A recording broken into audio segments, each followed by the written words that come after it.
Shaking off the torpor. Pretty much at this point. Welcome back, everyone, as usual.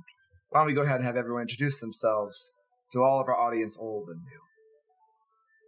Hello there. My name is Grayson Titan Holland. The Titan is the only part you need to concern yourself with. As for tonight, I have a little bit of shepherding to do. Stick around. Despite me being outed in every way to Sunday, I am still going to retain face and say, hello, everyone. I play Acer Zoran. Hi, everybody. I'm Morgan Caldwell, and I play Crescent, the Sombra. As always, my name is Peter Needham. I'm your benevolent but always watching storyteller. And let's get back to our vampire story, wherever it may take us. Several days have gone by. The city experiencing a very unnerving sense of quiet. This past month or two have been tumultuous, to say the least. People had grown used to looking over their shoulder. Though, calm before the storm doesn't always guarantee that the storm will never come. So we'll have to see what happens. I have to ask, before we begin our session, to the three of you. About 3 days or so have passed. Is there any particular side business that any of you would like to have attended to in your free time? Actually, yes, there is. Okay. Mr. Titan? I want to make sure that I'm giving my newest Danica extra counseling. Is running the business and whatnot. I want to keep an eye on what she's doing. Give her enough training to let things go by. But on the side, I'd also like to just see if I can obtain a few books on the occult. Nothing simple. Just see if there's anything ground level that would be worth. So you're trying to navigate your way through the city in between your day-to-day secretive routine to try and acquire a little extra knowledge. Is that correct? That would be correct, yes. I'll say for this, if you're looking more on the street market, secondhand shops, antique stores, flea markets, the kind of things where objects don't really hit mainstream, but you'd be surprised at what kind of comes out of a person's garage. I'll say for this, go ahead and give me a wits plus streetwise for this. Okay, wits and aha! It finally just so happens that my streetwise is only coming in shining this time.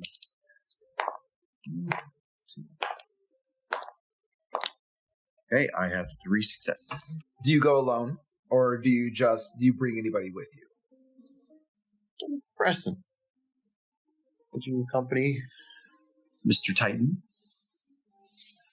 I would. I have a traveling partner. Fair enough. Then I'll say I'll give you the results, as it seems we now have an improvised scene to look into. Mm-hmm. I'll see upon the second night, after taking the first night to really help Danica hone in on her new role. You are surprised to see how well and how quickly she's taken to her new surroundings. During the day, she informs you of how much she's able to clean up. Some negotiations she definitely expressed were tumultuous.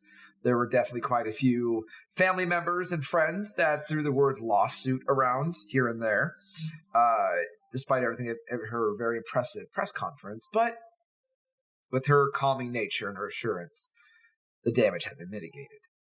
I do have to ask, since Danica does know that you are alive, do you also tell Rudy? Yes, I do. I think it would be unfair. It crossed my mind, but yes, I will let Rudy know. He is more than grateful. And discussing between the both of you, he has now added an additional private line to his walkie that only goes directly to you. So that way, if you ever need to get in contact with him for any reason, he is now within the loop. Though he does slide in that Crescent and Acer did blow your cover to him, at least. He was just waiting for you to tell him.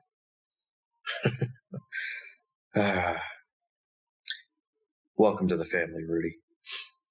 Though, as you're gearing out on the second day to leave your haven before grabbing Crescent, he does kind of catch you off the shoulder and pulls you off the side in one of the secret tunnels. Mr. Holland, you seem kind of shaking a bit, his hands twitching a little. I have to ask, did that thing that you did to me, that ghouling is what you called it, is it permanent? Is this supposed to be? No, it is not. It is temporary. Month's time. Okay, that makes sense, because we must be getting... I think we're getting pretty close to that, because my back has been starting to hurt again, and I need more. Ha. Fair enough. Rudy, I'm just going to ask you, and I may become annoying asking you over and over again, but you do understand that what this means, of course. Give you my blood. You're a bit more agreeable, but I don't abuse power. I don't necessarily like having someone's authority over me. I spent enough time in prison to really feel that kind of oppression, but everything in life that's worth anything costs something, right? And even though I didn't really understand what that meant the first time around, I have to admit, when all hell broke loose in that cafeteria, I wish I was making up when I said I had 24 men on top of me in an instant. After I went home that night, when things finally settled down, and the police finally let us go, I found out I had been stabbed 6 times. I didn't even feel it. But the next morning, when I woke up, they were gone. Just healed like that, instantaneously almost. Mm-hmm. I feel clearer, and I'm not going to lie. Sometimes I look over my shoulder and I feel like I see better. I hear better. I just am better. And I understand your situation. Crescent and Acer, they made it pretty clear what happened, though I'd love to hear your side of it if you end up, never needing someone to talk to in the middle of the night. But you haven't done anything wrong to me, and despite how quick I find myself being able to agree with you, even if I don't necessarily want to all the time, you haven't abused that. And I don't say this lightly, but I almost am afraid to say that I actually kind of trust you. But that's a good decision or a bad decision, I don't know. But at the end of it, I don't like being in pain. I like what it does to me. I don't feel old or like the years have caught up with me like they usually do. And now that kind of counting the days, we're getting towards to the tail end of it, and it's wearing off. I don't want it to come back. Rudy, I think you know as well as I do. Woke up, you got home, saw all those knife wounds. First thought was I shouldn't live through this, right? I didn't say this was going to be easy, Rudy. In fact, it's dangerous. But what I do to you, what I give to you, because I am trusting you, because I don't want it to just be a bad night and you don't come in the next day. I don't want that. And see, that's the thing about it. I'm not a cop. Fuck, I'm not going to be a fed. But security is something I'm good at. I'm good at looking tough when I need to. But in this line of work, because you're not a cop, some people think they can get away with it. And I can definitely say, yeah, the other night was really bad. That was really bad. Like, holy hell, that was bad. But at least I can say here, I don't feel like I'm not going to be able to wake up tomorrow. There are other parts of the city where I couldn't say that. There are other places, if I stand outside of a parking garage, for Pete's sake, that I would be very nervous about who walks in front of me, who might just, because they know me or they are just psycho, tweaked out of their mind, and God knows what they find in the gutter, they decide to shiv me right in the middle of the street. It happens. At least here, let's just say the cost is worth the benefit. And you've been good to me so far. Okay. Then let's keep doing it. Go ahead and give me 2 rouse checks.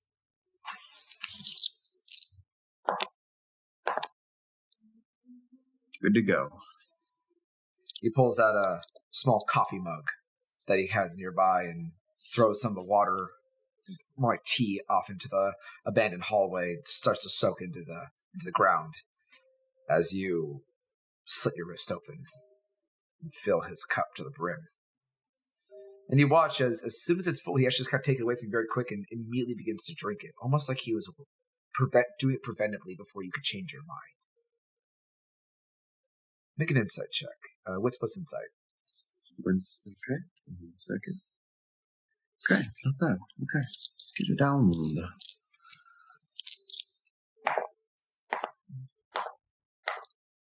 3 successes. Oh, 3 successes. Good. The moment the Vitae hits his lips and he drinks with fever, you can't help but smile a little bit.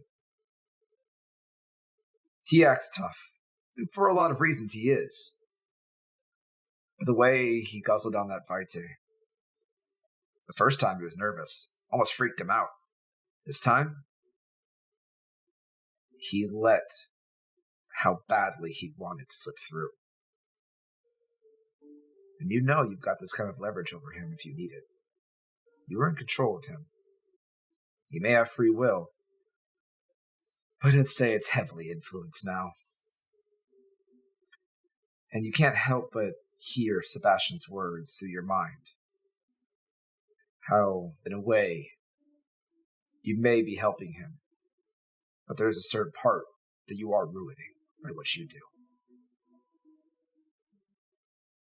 As you keep prolonging this. But regardless, he drinks the Vitae to every last drop, and you can even watch some of the gray that had begun to come back on the side of his crew cut fade to a jet black. His complexion tightens up. He stands a bit straighter, and you can hear his back crack and realign in certain places. As he finishes, wipes the Vitae from his lips that stains a little bit, kind of rubs it off the inside of his black shirt. It's weird how something started to taste better than last time. Is that normal? Acquired taste. Oh, it's like whiskey. Exactly. Just like whiskey. Well, I mean, one could say you're well-aged, as he kind of jibs you in the rib, because you know you don't die. I look down at his hand as he jabs me, and I look up to give him that stare, but then like I crack a smile and kind of give him a jab back. I'm gonna go back to work before you rip my head off. Bye. As he just kind of very awkwardly like saunters down the secret hallway. What are your thoughts as you continue your ruling of Ruby? What kind of hits you here in your facility as you kind of look around and realize, despite everything, how badly this city tried to tear you down, you're still standing, even if this world thinks you're not. How's it feel to be Titan? The world looks a little bit different when you're staring through, peepholes in the walls, listening to chatter on radios. But at the same time, it's almost kind of perfectly organized. It's almost like tuning an instrument. Do is fine tune some things there, and what you can produce, it's fantastic. You feel a small smile on your face as you kind of begin moseying through your secret tunnels, checking through peepholes, begin slowly moving your way to where you believe Crescent would be. Crescent, are you in your room? I would assume, since the haunting and everything, I'm kind of trying to avoid my room, but I wouldn't know where else to go. So maybe I would be more in his office or in Acer's lab. Okay. Would you say for this then you're in Acer's lab? I would say I'm in Acer's lab, yeah. I'll probably be hanging out with him for right now. While he's experimenting, I'm reading. Okay. Acer, are you in your lab as well at this time? Yes, actually. I would say throughout the days, he's been trying to stock up on blood so he doesn't have to, like, make pills last minute. He's been trying to make those periodically over time. For this, we'll have you roll towards the end of our recap when we get to our current event. We'll see how well you do with that. It's a small, extended project. But as Crescent does kind of stay in her analog corner as you work and try and resupply yourself, Crescent, is there anything you wish to do with Acer while Grayson is looking for you?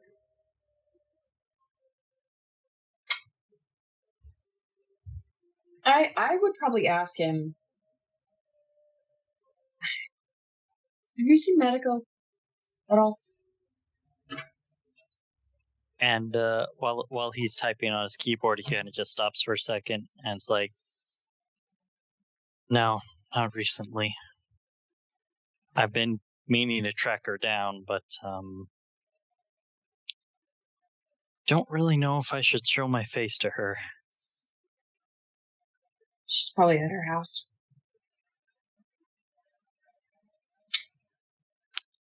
All right, well, adding that to the list. Hey, look, I know this is a weird thing to ask, but if you have free time later, I would possibly like to use you as an excuse to go see her and apologize. You want to come with me? Yeah, that's basically what I'm saying, sure.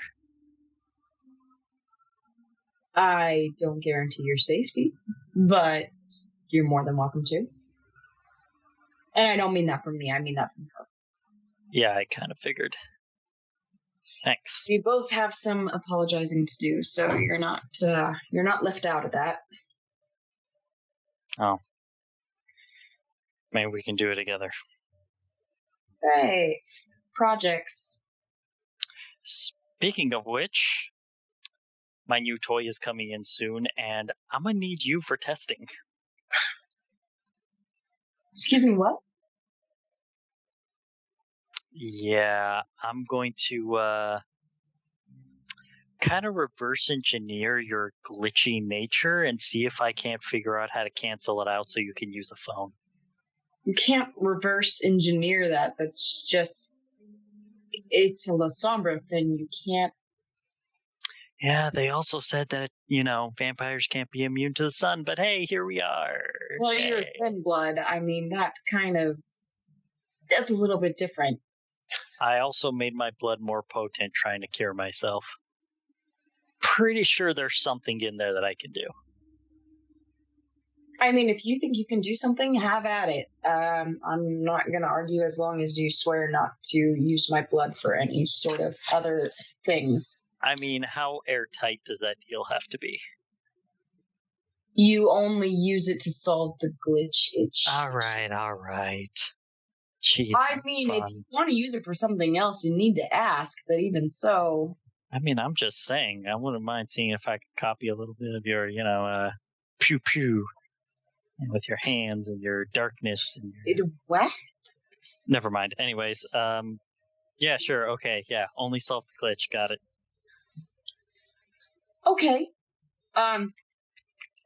Good combo. Yeah. What? Yeah, just don't worry about it. Pew. All right, well, yeah. Question. Possibly. How do you feel about Genghis? What do you mean? How do I feel about the thing that should be reduced to ashes? Oh, good. We're on the same page. I might be cooking up a little something far in the future, Okay. but might need your help with it. Well, why me, though?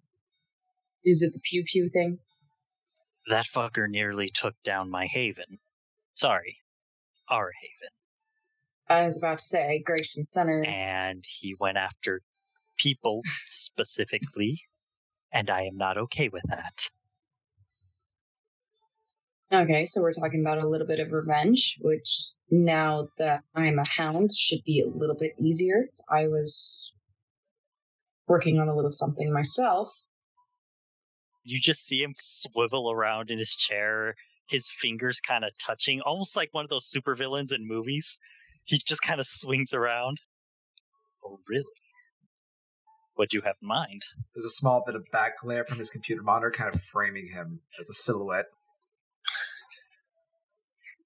All right, ignoring that. I have a lot of issues in my life I need to solve. One of which being Enzo. Wherever the hell he went and whatever the hell is chasing him. The small folded piece of paper that Sebastian had given you still inside your jacket pocket. The last known information that he was managed to give you. I'm going to pull that out and look at it. Wait, I thought Go ahead. you didn't like Enzo. Is that changed now? I still don't like him. But at the end of the day, he is... I don't even know what to call it, honestly. It's just always been weird between us, but it's kind of like those words. You know when you like butt heads with somebody, but you feel like only you guys can butt heads? Because if anybody else does it, it's like, no, that's like my thing. Does that make any sense? Oh, you're being quiet and looking at me weird. Okay, No, but I'm curious to get deeper into this. It's just I'm surprised. I didn't think you... Can we just chalk it up to we have an interesting relationship? I mean, fair. I can at go the end with of that. the day, I don't want anything to happen to him. Okay? You know what?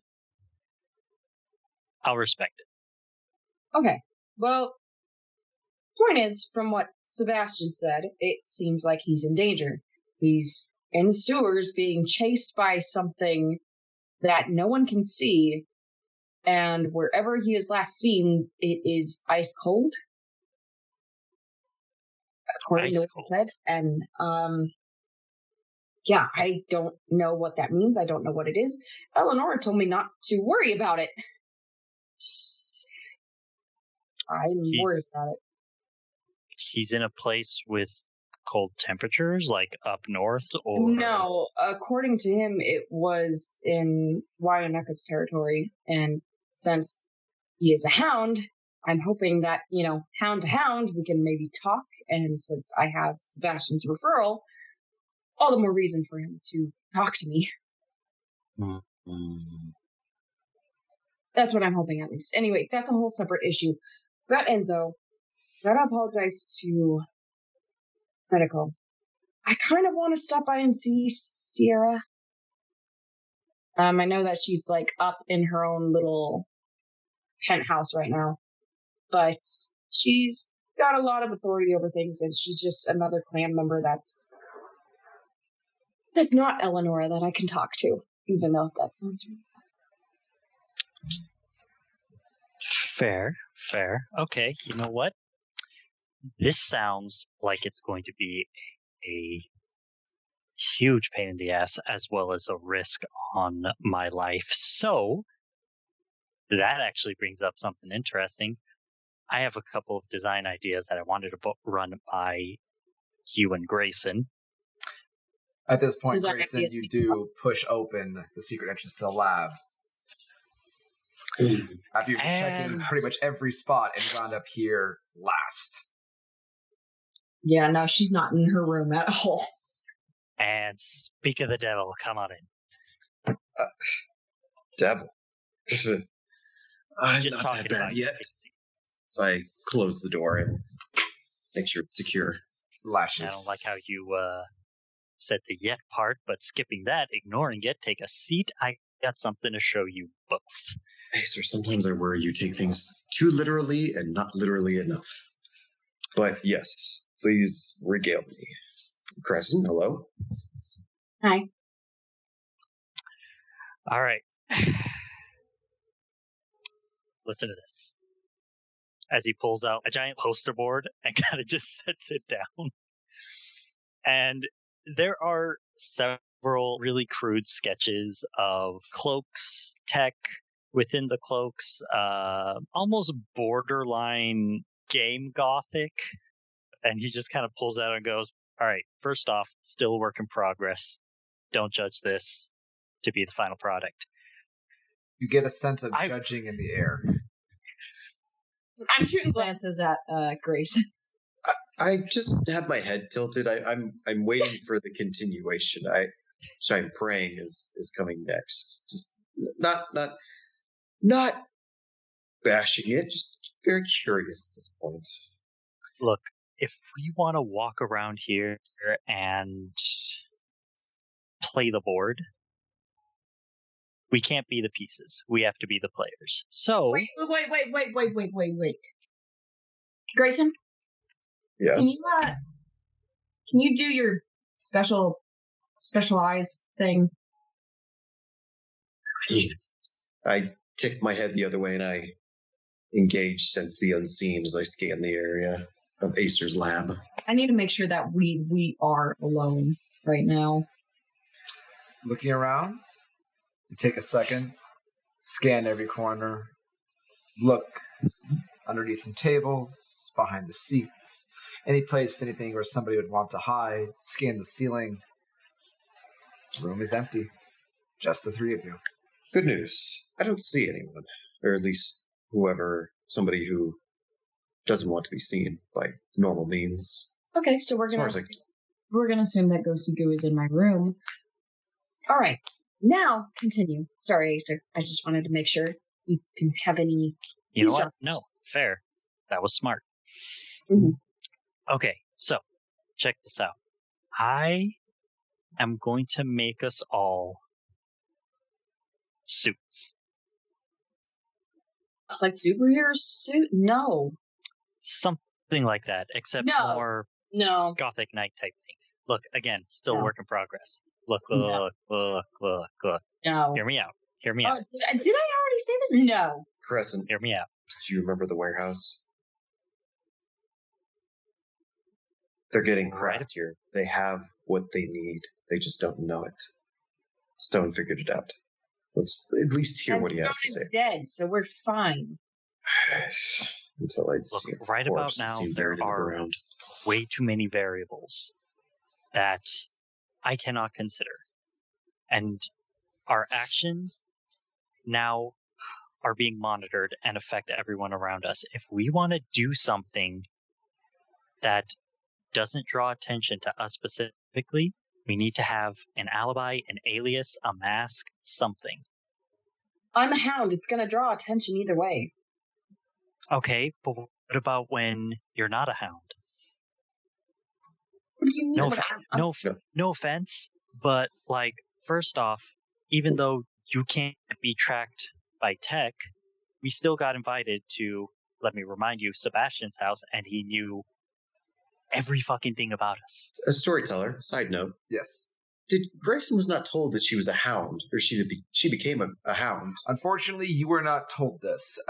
Acer and Crescent experienced it firsthand together, as Acer, being the voice of the Thin Bloods, was encouraged to attend the ceremony, as with the rest of the Primogen. However, you were spending your night with Danica at the time, so you were not privy to that information. I raise my hand and I turn over. Excuse me, one moment, Acer. Hound. Right. Wow. Weren't there. No. Promotion? I mean, I guess you could say that. Got to mention that little detail. Yeah, Wait. we both did. Hound. Hound. Yes, that is the term. Even though I don't have sense the unseen, I'm just making sure that I can't see anything out of the ordinary. Make it wits and awareness. Oh, okay. We're actually You're looking. 6 dice, yay! 2 successes. I don't like that on mine one. If you want me to roll for you, I can always do that. Or you can use D10s. No, I already rolled. Well, looking around, just being over paranoid, you watching the conversation, Gretchen just kind of snaps her head back and forth, almost like a wild animal, just double checking her surroundings, like a dog that's got nipped on the shoulder. No, you do hear the comings and goings of some people every now and then going through the halls outside of Acer's lab, but you don't see anybody. No one tries to come in. Luckily, Acer's lab is a bit of a basement dweller, so the noises you hear are definitely far enough away to indicate that there's no thorough traffic coming to the lab. So it's private. I'm doing this for a reason. Okay. It gives us a lot more power, a lot more voice than just being regular neonates on the sidelines. I was thinking a lot more information, if you know what I mean. I can do that as well. But the thing is that we need to play our cards right with this. You know? My sire thinks that I took this position because she asked me to, and partially, yes, I did.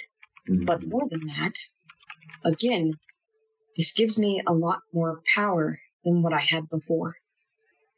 I can do more with it. I can help more. I can get more information. Granted, I need you guys to play pretend and not be happy about me being a hound so that I can keep appearances here. Well, okay. No one's going to be asking me very much. If it makes you feel better, I'm really not happy about it, so it's not really hard to pretend. It does come with risks, which I assume has already gone through your mind. It's going to come with risks. Us existing comes with risks. We need to play smart here. And Acer, you said it before, we need to play the long game. This is the long game. We need to embed ourselves into this. See what we can get out of it. Because everybody keeps undermining us as just typical neonates.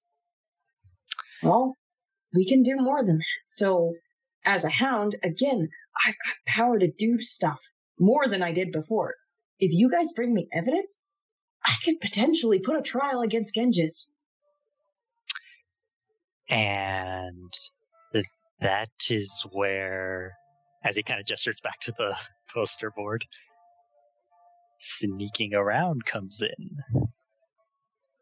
All right, so please fill me in, enlighten me. What exactly is your plan that we do? At this point, they're just temporary personas. I haven't gotten to work on the details yet, but it'll basically allow us to move around without being us. We draw less attention, and we might be able to bend some rules here and there and not get blamed for it. Or at least not suspected immediately. Plus, if we're talking about long game, and he actually pulls out a rolled up piece of paper, but he doesn't unroll it. He just kind of holds it in his hand. That's what this is for. And that is? My own private special little project. Let's just say I'm tired of people one-upping me. Still doesn't explain what it is, but I will trust you on that. Look, all you need to worry about is the upgrade to the weapons that come with this. Excuse me, what? Oh, yeah.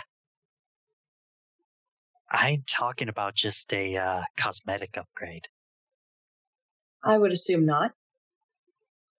Yeah, I'm talking. My friend's getting a sniper rifle because I could really use that against Duncan. And he goes over to one of the little sticky notes on the board and just pushes it down. But as he pushes it down, you can see actual schematics for a modified sniper. That's a surprise. Oh, Acer, I think I'm in love with you. That'll be a first. Point being, temporary solution while I get the long-term solution up and running. Besides, if we're going to need evidence, hate to admit it, but Voice of the Thin Bloods can't exactly go anywhere without being recognized anymore.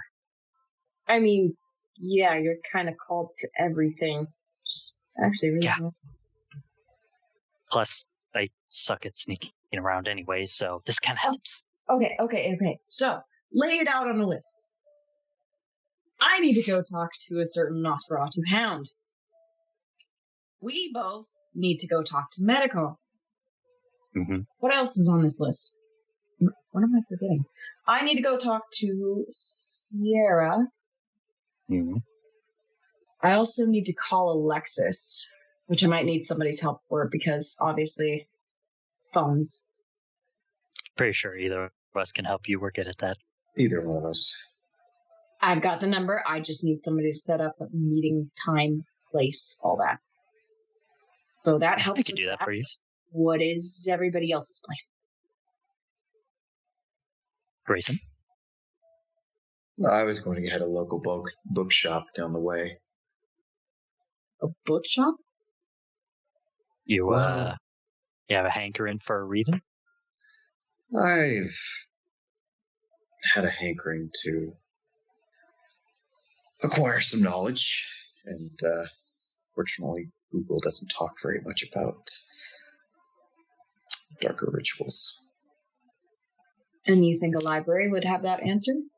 Not a library. Maybe under the fiction section. More like you never know what you're going to find in somebody's backyard. Do you need help? I don't really want to go out by myself anymore, and we still need to talk about mask designs later, but Oh. borrow a little something. Oh, so you're on board as he pulls out like a little measuring tape. Yes, actually, I am. Holy shit, he's on board. Oh, look at that. Wait, so Acer, what was your big plan? This one? As he holds up the rolled up paper. Yeah. I mean, like, is there anything that we can help you with, or? Oh, absolutely. I mean, I was going to save this till after we got all the knickknacks out of the way, but fuck it. And he kind of just unveils it and puts it over the poster board. I'm about to monopolize the entire security system. Monopolize. That's a big word for you, Crescent. That, like, don't pass go? That means I'm about to control and see everything that happens within the city. That is a very very ambitious. ambitious. Yes. Yes, another you big need- word. What do I'm you need on from it us today. then? It's a real question. The security system business. Security system. Yep. So, like, CCTV or, like, the security system within the center? All of it.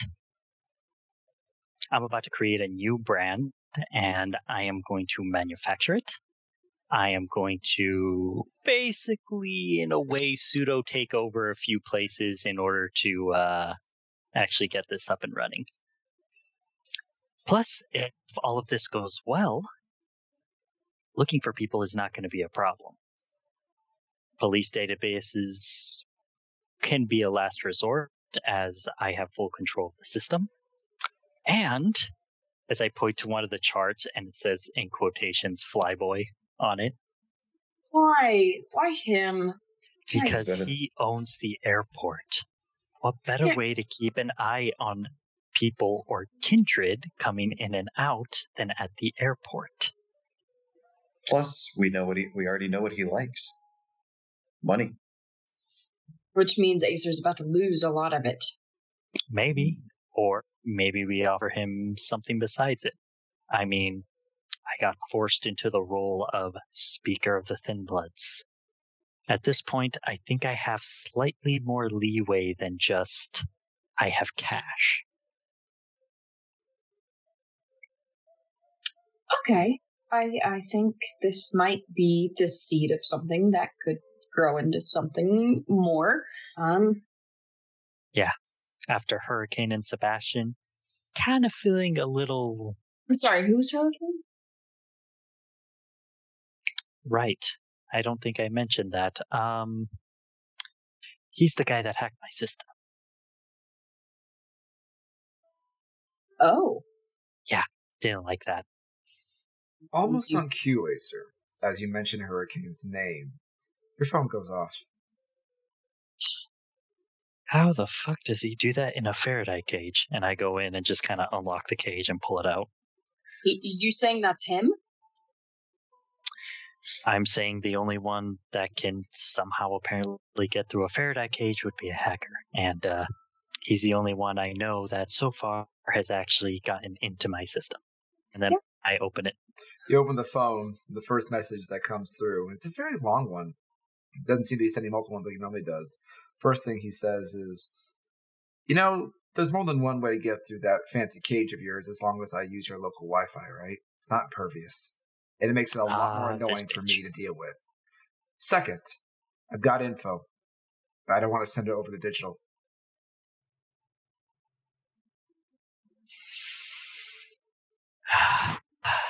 And apparently a new problem arises. Last of it says, no rush. Speaker of the Thin Bloods. You've got a hound to babysit. But when you're ready, come on over. Same place. Let me know. All right. So, as he holds the phone in his hands, here's what's happening, and just kind of snaps it and just throws the pieces across the room. I hate it when my own techniques are used against me. Anyways, he bugged my phone. I really wanted to see how good this guy was, so in order to do a business deal with him, I told him that I wanted proof that he was as good as he said he was, and told him to find 2 people for me. Just because somebody's good, though, doesn't mean that they're trustworthy. Yeah, well, I was in a desperate situation and I was out of leads, but the 2 people were, one was Danica. Sorry, Grayson, but we found her quicker that way.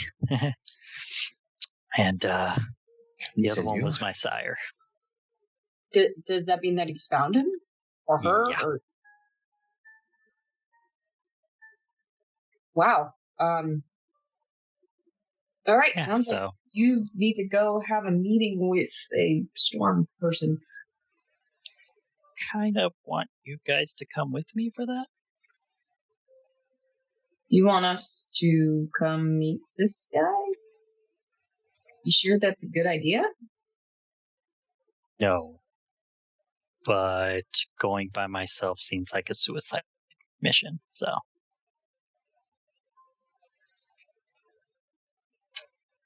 Okay, it sounds like there's a lot of things on our list, and it just keeps growing. So we need to tackle this as the most time-sensitive ones first, I would say. All right, well, luckily, mine is not time sensitive, so we good there.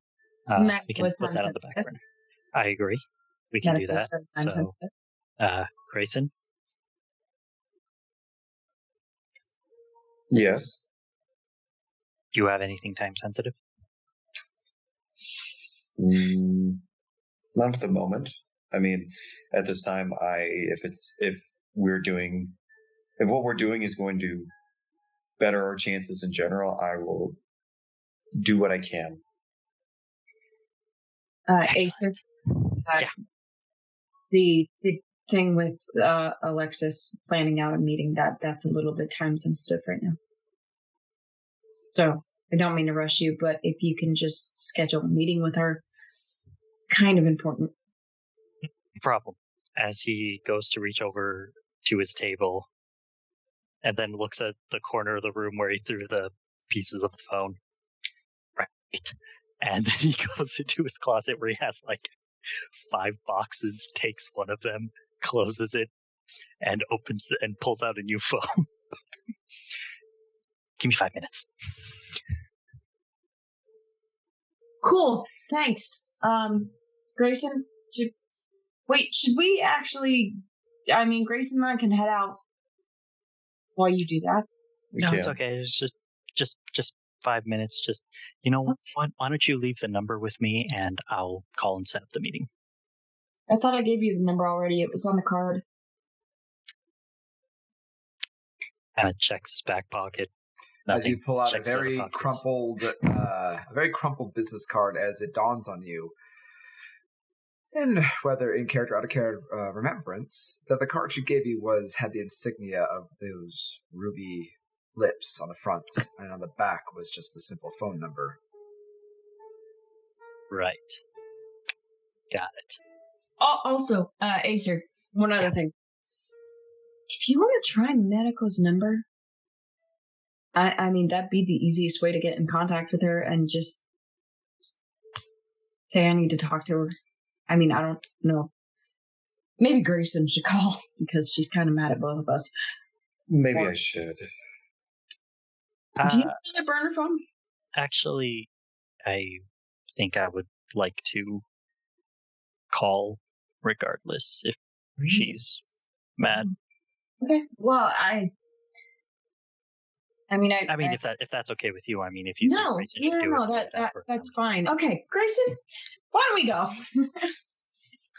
Acer, would you mind if I borrowed I assume you have an assortment of masks? I got a few, most of them from animes. What you need? Just going to say something less conspicuous, but I assume that each one is bursting with flair. You still have your hood and neck scarf if you want to default to that, Titan. I will take a quick look over his masks, if nothing else. So you're going to see an interesting array. You're going to see a couple masks from Bleach, a couple of some from Gundam. There's one from Code Geass.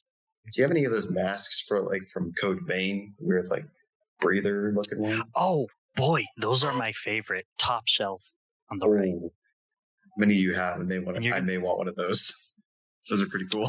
Well, they're non-fungible. They're just props, but here you go. And he pulls out 3 different types.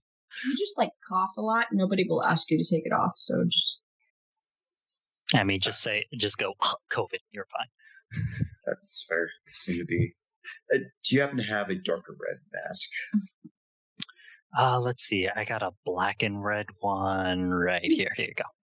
Perfect. As I'll don that one, and for the rest of my disguise, I will make sure that I have the hood, puffy jacket, things like that. I'll say the closest matching to the red variant would be is the signature tiger mask that comes from one of the secondary characters. Kind of is a dark black mask, but the jagged teeth of the tiger-like style are definitely gleaming red with a bit of a tusk-like that kind of comes up a little bit out of the bottom jaw. It's not necessarily the most ostentatious one, but it definitely has a certain level of intimidation factor to it. Though it is just a prop, as you kind of put it on, fit it to your face. It fits well, but it's craft foam padded. Material is nice, but it doesn't even have a real breather in it. It's hollow on the inside. I think it will do just fine. Thank you, Acer. I will try and return this to you. I'm going to look at Crescent and just hold up the other two. Not my thing. Thank you, though. I mean, suit yourself. He just puts one on for fun and then starts updating his phone. It updates very quickly as you kind of spin around. As while you're talking, you were doing all this. The moment that update finished, you get the message from Hurricane. No! It's just a smiley face. Brand new YP. How the hell? It's not even connected to the internet yet. You hear a little bit of a mechanical whirling as you look up and see the camera looking down at you.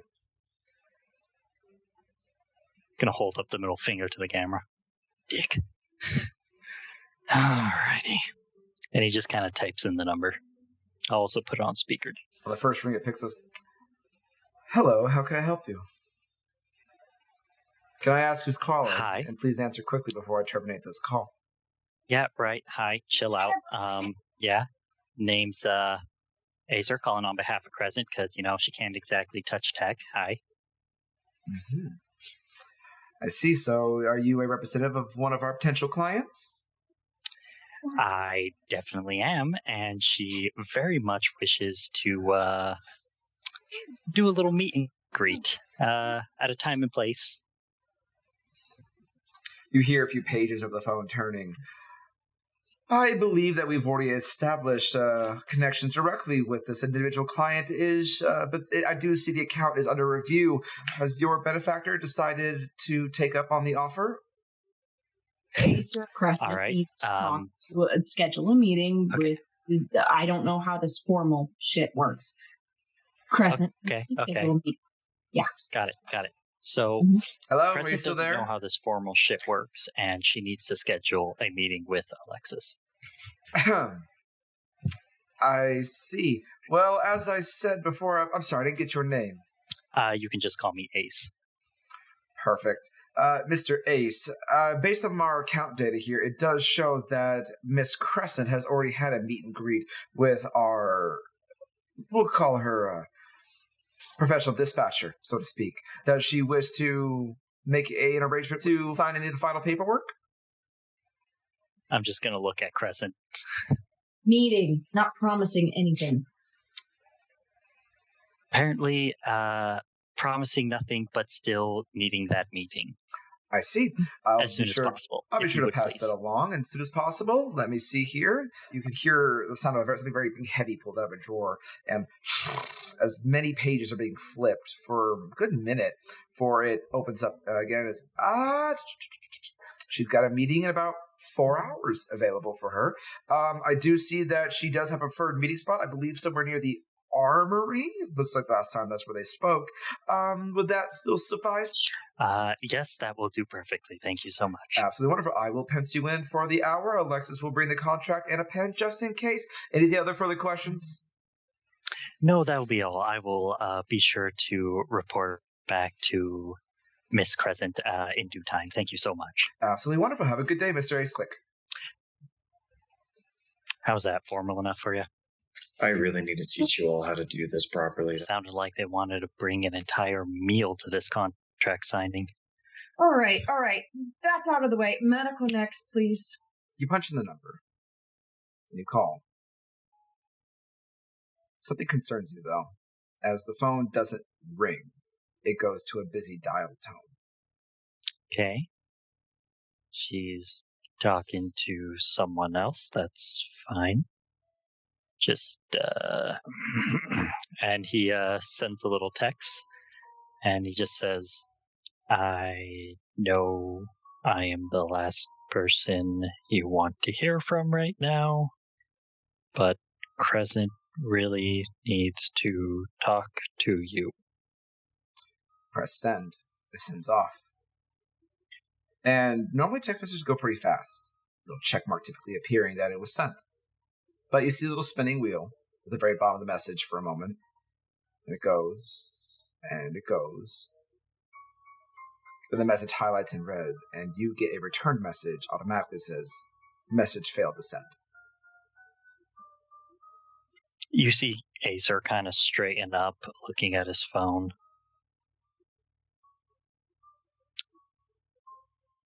Okay. That's fine. She changed numbers. Cool. She disconnected the numbers. That's what happened, right? And he turns on his computer and... What do you mean she changed the... I can't get a hold of Medico, and What do you mean you can't get a hold of her? Well, first off, I don't know.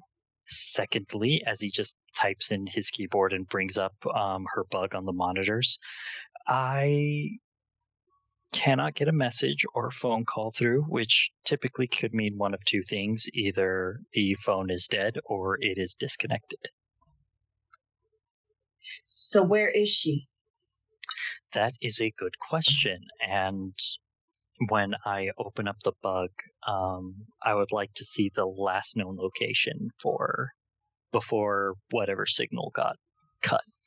Give me an intelligence plus tech roll, please. I'll say with your lab, you add a +1. Okay. I'll regrettably step back so that he can work, but I'm like +1 on the edge.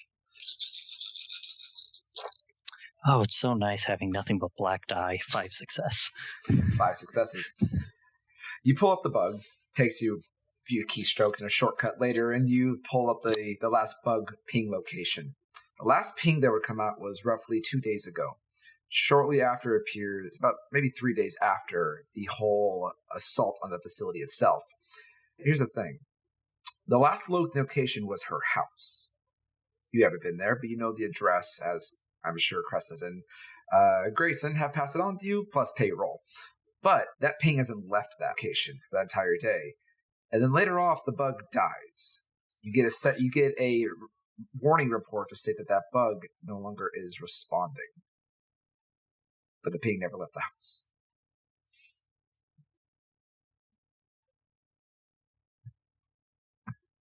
I'm going. Yep. Nope. Getting up, walking out, going. I'm sorry, Grayson. You can go if you want to. Books can wait right now.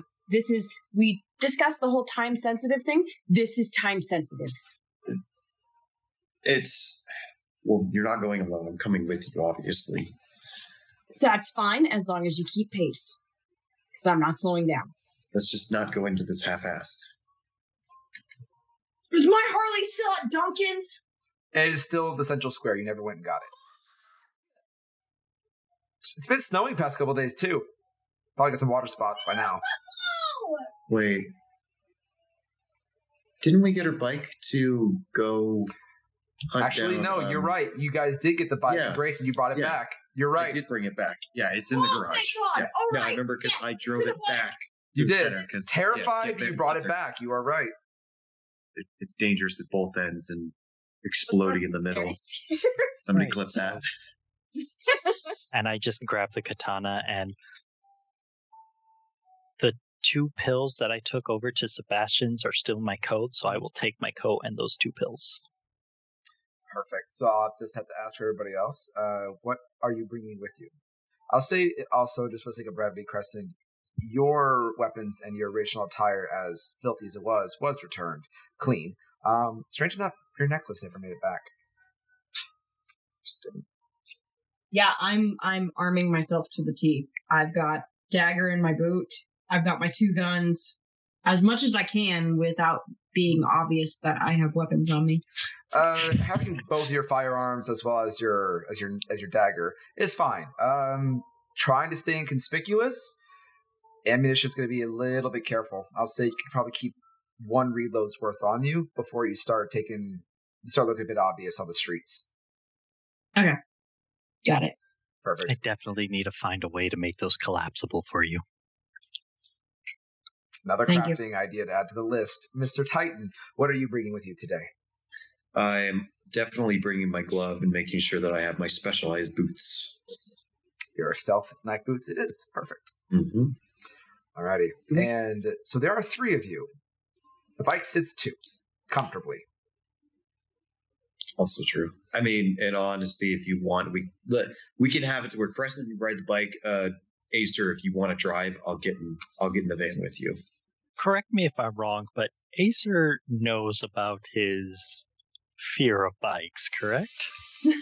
Choose your next words very carefully. Very carefully. I'll see you've seen some of it in action, and the few times that Crescent and Titan have peeled out of the garage, and give me a wits and awareness, or wits and insight to see if you had noticed. Insight. I actually have good wits and insight. 1, 2, 3 successes. 3 successes. Well, funny thing about a bike, it's very loud. So if he did make any noise of fear or anxiety in the garage when they peel out, you wouldn't have heard that. But you did happen to notice how tightly he was holding onto her leather. And what cars do we have available that aren't completely trashed to hell? Well, right now, currently, only the first company van is trashed. It still needs to be repaired. Grayson's truck, while functional, also needs some work because it's very blatantly has seen better days still. At least it's a little cleaner. Still needs some work. But you do have other 2 companies, smaller company freighting cars. One is like a U-Haul sized truck. 4-wheel with a bed, and then you also have a smaller van. Not as big as a company van, but usually good for like a small personnel bus. Think soccer mom van with a little extra kick. Okay. Actually, you two go on ahead. I'm going to take the small van, and I'm going to load up some stuff. What? Load up what? A couple new toys. I want to see if they work.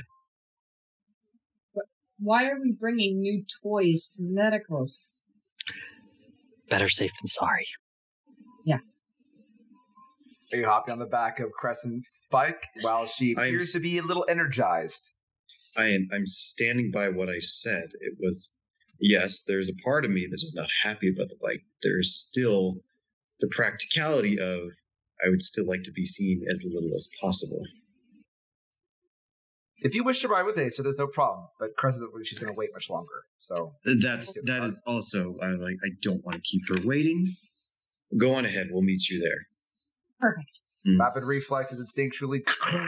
She barely has enough time for that garage door to open before she guns it out of the driveway, almost catching a small bunny hop at the top of the driveway as she hits pavement, flies out. You can hear very distantly one of your female security guards, "Hey, Will, wait for the... Okay, she just dodged around it. Okay, bye!" Yeah, we gotta hurry. We gotta. Shall we? As I'm getting over it, I'm already in the truck. I'm kind of like scooted downward though. You see Acer like shoving a whole bunch of covers, a handheld UV flashlight. Let's see, what else does he want to take with him? Yes, a small bag with an alternate disguise little kit, just a simple wig and a change of clothing from his wardrobe. And no, those wouldn't be ready yet. Well, tell me what you want to bring. And there has been some downtime, and I'm sure Acer has a certain semblance of automation. Depending on what it is, we can make a preparedness roll to see what you have access to, due to the fact that you do have essentially not as great of a blank check as Mr. Myers, but you have something close enough.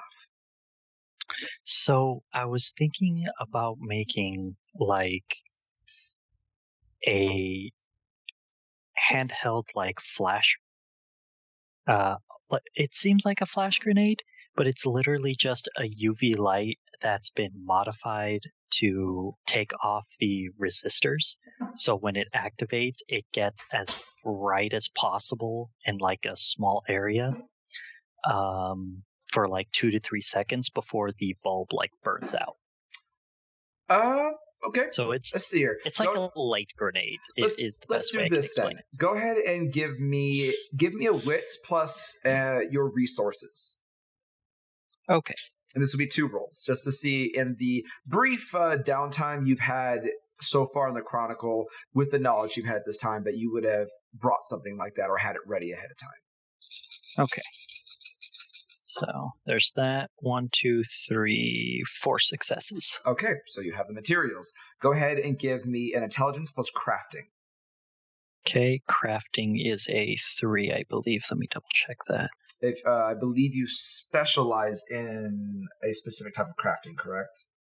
I did, actually. No, I specialized in soft hacking. I just had crafting in there just for... Yeah, it's only 3. Okay. So intelligence plus crafting. The difficulty is going to be a bit mid-tier. This is not necessarily the hardest thing in the world, but you're trying not to blow up a battery, essentially. Got it. And that's going to be 3 successes. 3 successes. That would be enough. I will warn you, though. It's only going to literally last for 1 click. And it's not necessarily the most stable thing in the world. A critical failure, that flashlight might just catch fire in your hands. Okay, fair enough. Just be warned. Okay, and I'm assuming I've only made like 1. Only 1. The parts were necessarily expensive, but the time that you've had, you really haven't made much time to try it, test it, redo it, etc. So this is a prototype. Right. This is definitely like the beta. Yeah. So it will work for 1 flash. They potentially could cause some damage to those that are more photosensitive, but it's only going to last for maybe a second or 2. And if something goes wrong, that's a fire hazard. Okay, perfect. That's exactly what I wanted. Perfect. So you have a Okay, high-powered custom UV flashlight at your disposal. Anything else? No, that will be about it. And I'll bring my butterfly dagger with me as well. Hide it in between my clothes like I usually do. So just make sure I take proper notes. Butterfly dagger, your Odachi, an experimental high-powered flashlight, and a second set of disguise, correct? Correct, along with some pillows and covers. Got it. Assuming it's the fire tarp that you used to save Grayson the first time. That is correct. That's what I thought. Alrighty, perfect. So, Mr. Titan, you do watch with curiosity as Acer first puts out a duffel bag, throws in a heavy fire blanket, a couple pillows, not too much. Then he sits down his very large katana in the bed of the truck. Mm-hmm. A little more substandard. And then he pulls out a fairly sizable black manufacturing case, kind of like almost like a gun case. But the shape doesn't quite look like it would hold a gun. At least if it was a gun, that'd be a really big handgun. And it looks a little weighty as he kind of sets it down in the back of the truck.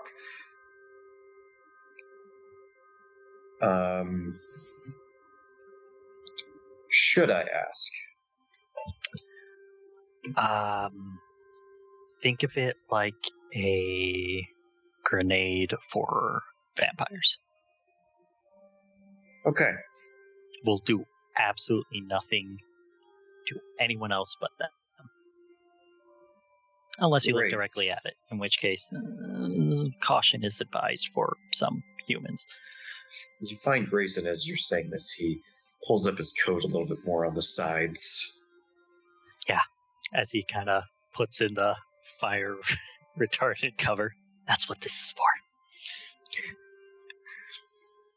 And, I'm sorry, I do have my 2 pills on me as well. You did say that before. Okay, yeah, I was just making sure that they were on the list. And just to make sure I remember correctly, the telekinetic one was superior and the haze was normal. Correct, Okay. yes. Make sure I have those. You start making notes of that. God, give me ammunition to keep track of. Dang, man. I'm sorry, I got it all on the list right here if you want me to keep track. Okay, good. As long as you're prepared, I will trust you. As long as you don't make me not trust you. No. I got everything on the list right there, and I can cross it off as I use it, or if it can be used multiple times, I'll have to remember to pick it up because that's my one weakness. Perfect, awesome, thank you. Alrighty, so continuing onward, Crescent. I'm gonna say for the sense of this, since this became longer than a standard scene, I need a daily rouse check from everybody. I apologize. The intention here was meant to be a smaller scene, but now we're taking some main beats. So let's play it as supposed to. Success. Good. Success. Good. Success here. Good. Now with that bit of homework out of the way, Crescent, you fly out of that driveway.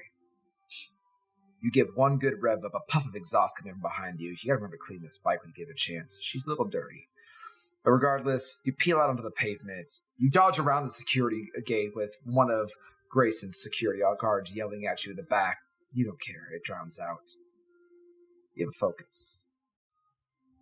Within record time, you hit the main street and begin driving toward Medico's place. Are you taking the surface streets or are you trying to hit the highway? Whatever's fastest. Both are a relative distance, but if you want for speed and efficiency, you can cut through a highway pretty fast. Though, are you driving safely? I know you're eager, but I have to ask. There's always a risk with being reckless. It'll be quicker. There's always a risk. I'm going 5 over. That's fine. Ugh. You do weave in between traffic when you can, though, trying to maintain as fast of a speed as you find yourself comfortable doing. You know you can go faster. Unfortunately, mortal lives are everywhere. The last thing you need right now is a cop pulling you over. You don't need another head falling off the bridge today. And then about 20 minutes.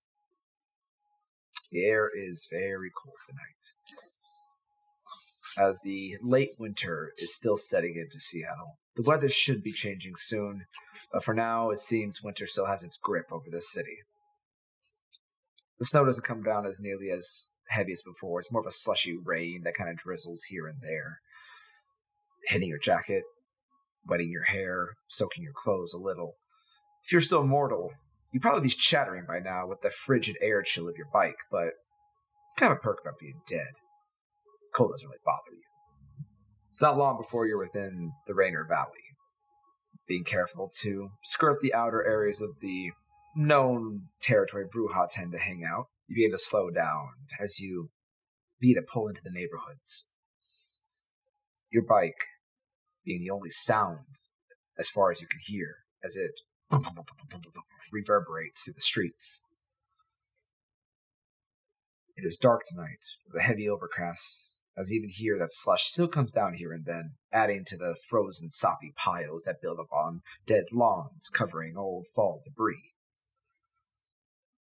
Streetlights illuminate sidewalks, pale and yellow, flickering every now and then as you pass by. Your heightened urgency only exacerbating your natural affinity for electronic disruption. You do reach Medico's house. Framed by the nearby streetlight that reflects off the side of the house, the white, very uniquely characteristic house with layers of brick accents and ivy that grows along with them.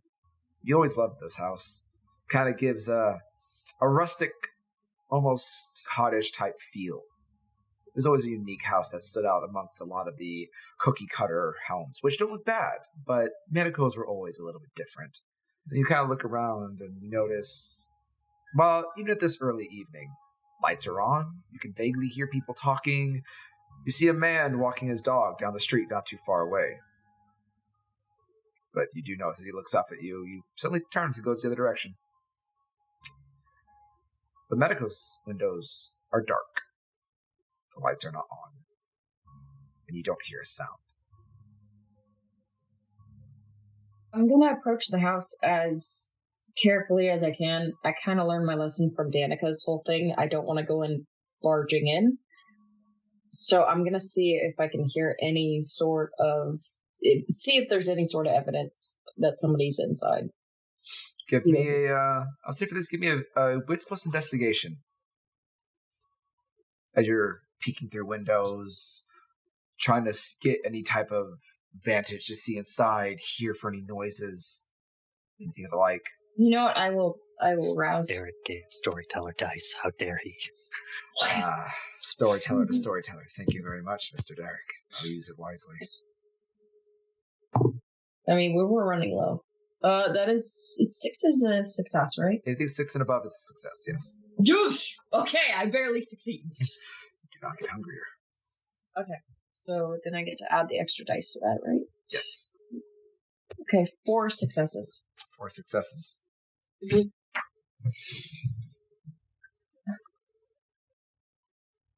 You don't hear any activity inside the home. You press your ear to the door and listen very carefully. You peer through the window and you don't see any movement. There is a little bit of moonlight coming in towards the back of the house, casting some shadows that look like silhouettes of furniture, but you can't really make anything out. 4 successes, though. As you're looking around, you are looking for signs of life. You're looking for any movement or any to see if anyone's in the house, but you don't see or hear. You don't think anyone's inside. But you do look at the ground, and you know that there's staining on the concrete. Nope. You look closer. Yes. Appears to be small droplets, but they're very dark, old, dusty. Do you investigate further? Yes. You kind of scratch a nail over it, kind of run between your fingers and bring up your nose. It's blood, but it's old, rancid, long coagulated, stale, exposed to many days and nights. I'm going in now. To the front door? Yep. I'm assuming I've known Medico long enough that would I know the more vulnerable parts to get into her house. The quickest way to get in. Yeah, the quickest and inconspicuous. That's not like, hey, I busted a door down. You do know that she's got a sliding back door she keeps unlocked. Got it. I'm going for that. All right. You go ahead and give me a dexterity plus stealth if you don't want to be seen. There are other people in this neighborhood, and the last thing you need is someone to call the cops. Can I activate Shadow Cloak for this? Yes. Cool. I believe it's a passive. Yeah, it is. I totally thought you were going to be like, you know that there's a sliding door she keeps unlocked. I go, it's locked. Well, damn. I guess you I'll said die. Dexterity and what else? Dexterity plus stealth, yes. And you can add your Shadow Cloak to this as well.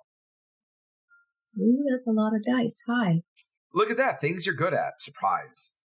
5 successes. 5 successes. I'll keep that in mind.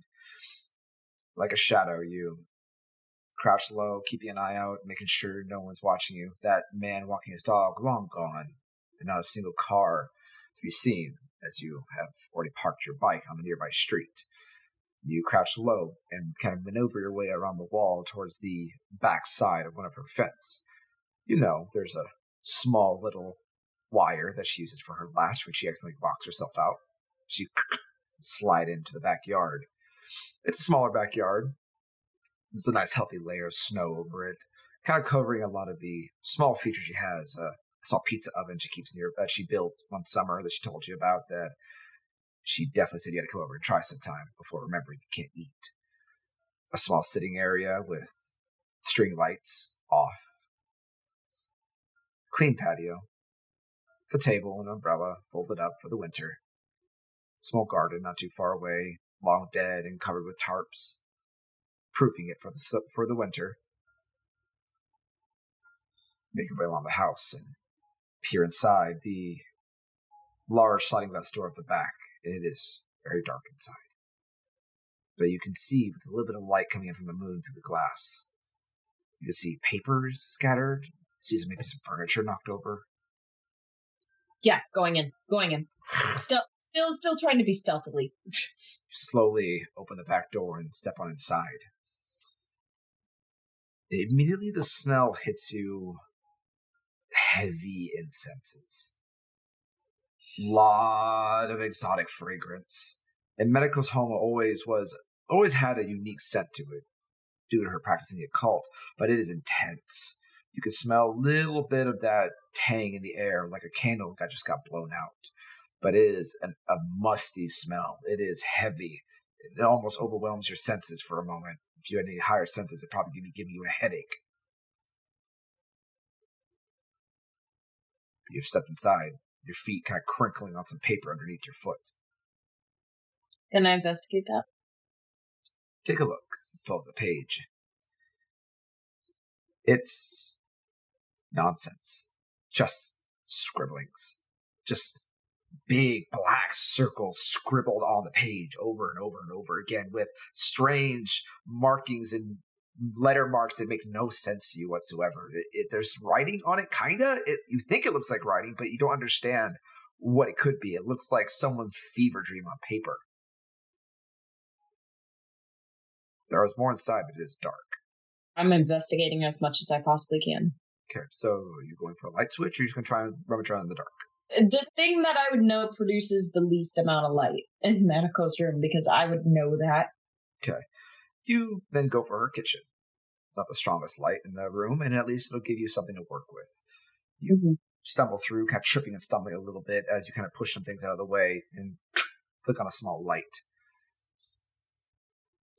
Medico's home is a mix of an open concept. The living room and the kitchen sharing a lot of the same vicinity to each other.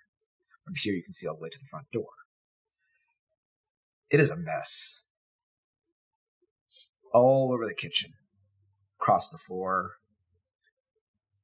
Some other furniture that Medico used as nightstands, dressers, other things to basically shelving are just covered in clutter. Books and papers are scattered everywhere. You can see from here there are many, many candles on different areas of surfaces around this first part of this home, but they are heavily melted, burnt out even. Wax has drifted along many wood furnishings. He's kind of looking around. It's like she was ripping books off shelves and leaving them where they would. You can see her normal, very organized library, just from a passing glance, empty. And just absolute chaos all around you. I'm immediately investigating the papers. All right, go and give me a what's investigation.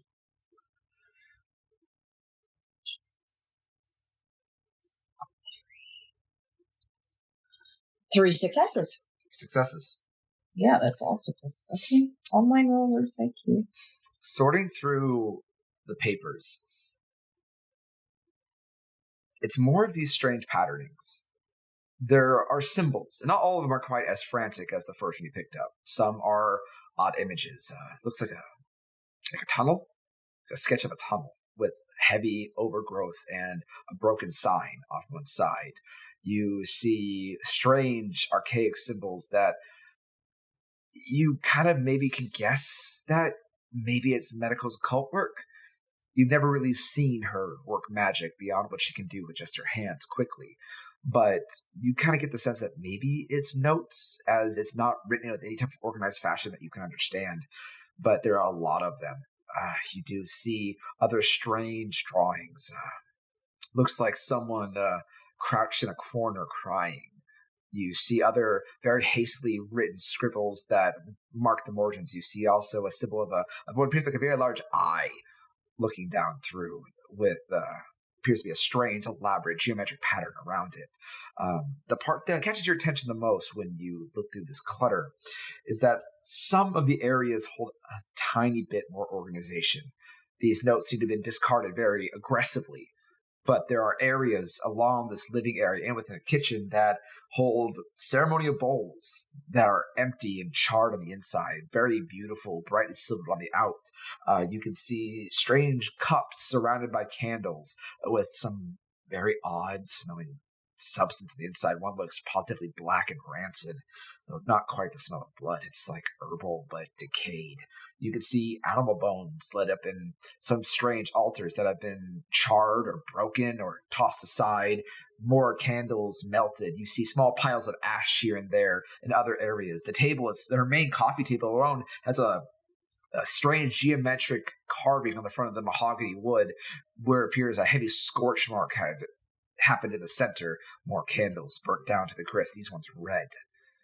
It's at this point, though, you can hear the sound of an automobile coming approach as Acer and Grayson, your van, approaches the address. Was there an upstairs to this? Or It is a one-story.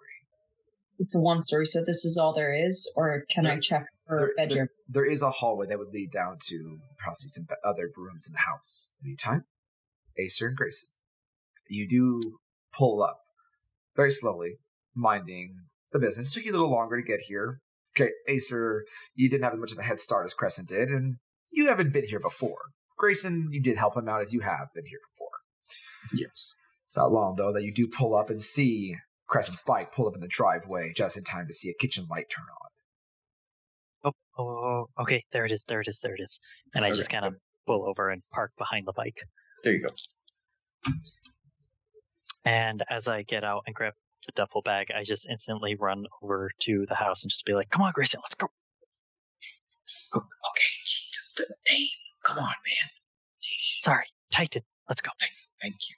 So I make my way over as well. You run over Acer, and you've got the door to turn open, and it makes you jump, Grayson, so you hear a loud thud on the other door as it is locked. The hell? I thought she was inside. And I just jiggle the doorknob a little bit. Just, kind of that affirmation that it is locked. It is locked. Maybe we should knock. He knocks. Crescent, you hear a knock at the front door. And some very subtle whisperings. You get the sense your friends have arrived. Legitimately just turn the handle so it's unlocked, or like turn the deadbolt so it's unlocked, and then I'm going back down the hall. You hear a very loud audible as the door is now unlocked, but no one opens it for you. Okay, she's probably a little upset, so we'll just go in. A little.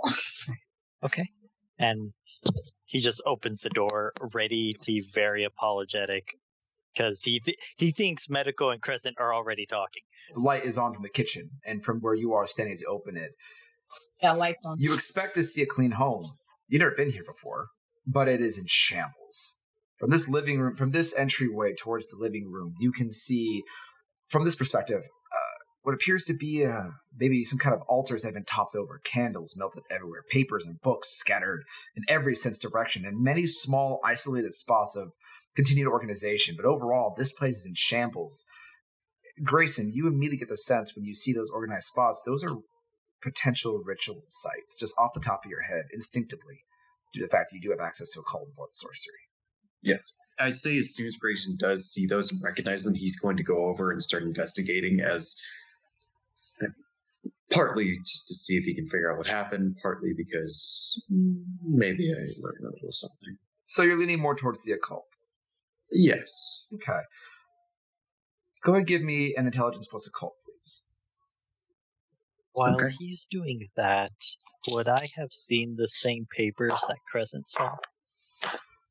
The exact ones, no, but there are many on the ground to choose from. So if you're taking time to sort through some of them, it's not hard to find. A lot of these things are repeating and strange, chaotic patterns. I would like to do that just because you said something that I kind of want Acer to see if there's a connection. Okay. What is your roll, Titan? 3 successes on my part. 3 successes. As Acer, you kind of start picking around through the pages, kind of picking up some of the leftovers. It's odd. A lot of the stuff you don't understand. You understand a little bit of blood sorcery. You've seen it here and there. Some of the symboling is a little vague for you, but most of it is completely unreadable. But you do see some Japanese language and ceremonial depictions in some of these images, some symbolings that you recognize from Japanese culture. But you do eventually stumble across the very large scribbled circle that you had seen before, and it does look similar. Okay, so see, that's what I wanted to compare. Does that scribble look like the scribbles that one of the inmates were drawing around when she was possessed? Claire? Yes. It does.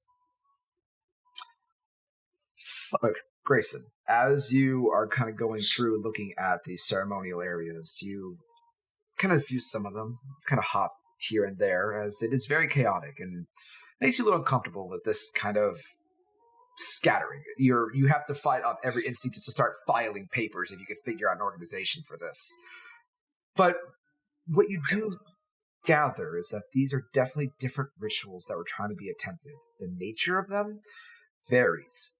But one thing you definitely can understand from one of them, as you kind of look over one of these very large ceremonial bowls, the inside is heavily burned. You kind of run your fingers on the inside and give it a small smell. Some familiar sense of herbs and oils were burned here. There's a little bit of ash at the bottom. Looking at some of the strange symbolized carvings on the small nightstand with red candles that have been burnt down to the wick. Maybe some kind of scry? Maybe some kind of fortune-telling? It's not 100% certain, but it's what draws you concerned is that it's frantic. When you conjure, you know there's a certain amount of methodology you have to kind of go into it. That everything has to be precise and everything is done for a reason, whether it be for protection or for accuracy or for strength. There's a reason why magic usually in the true sense looks so refined. This looks chaotic. It looks not amateur, but unsure. Things don't line up the way they should. They're close, but not the way they should.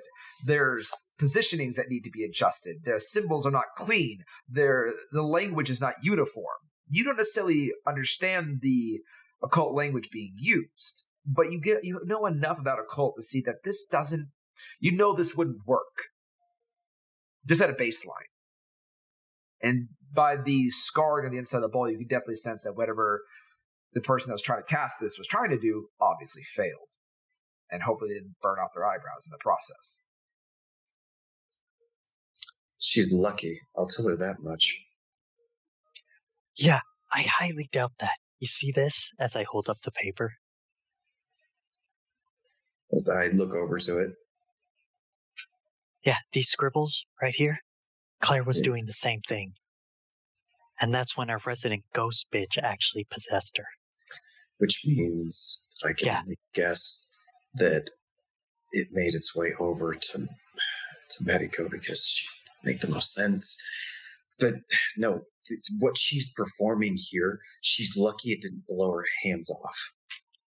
At this moment, Crescent, as you bust into the bedroom, you just charge down the hallway, charge into the room. Do you turn the light on?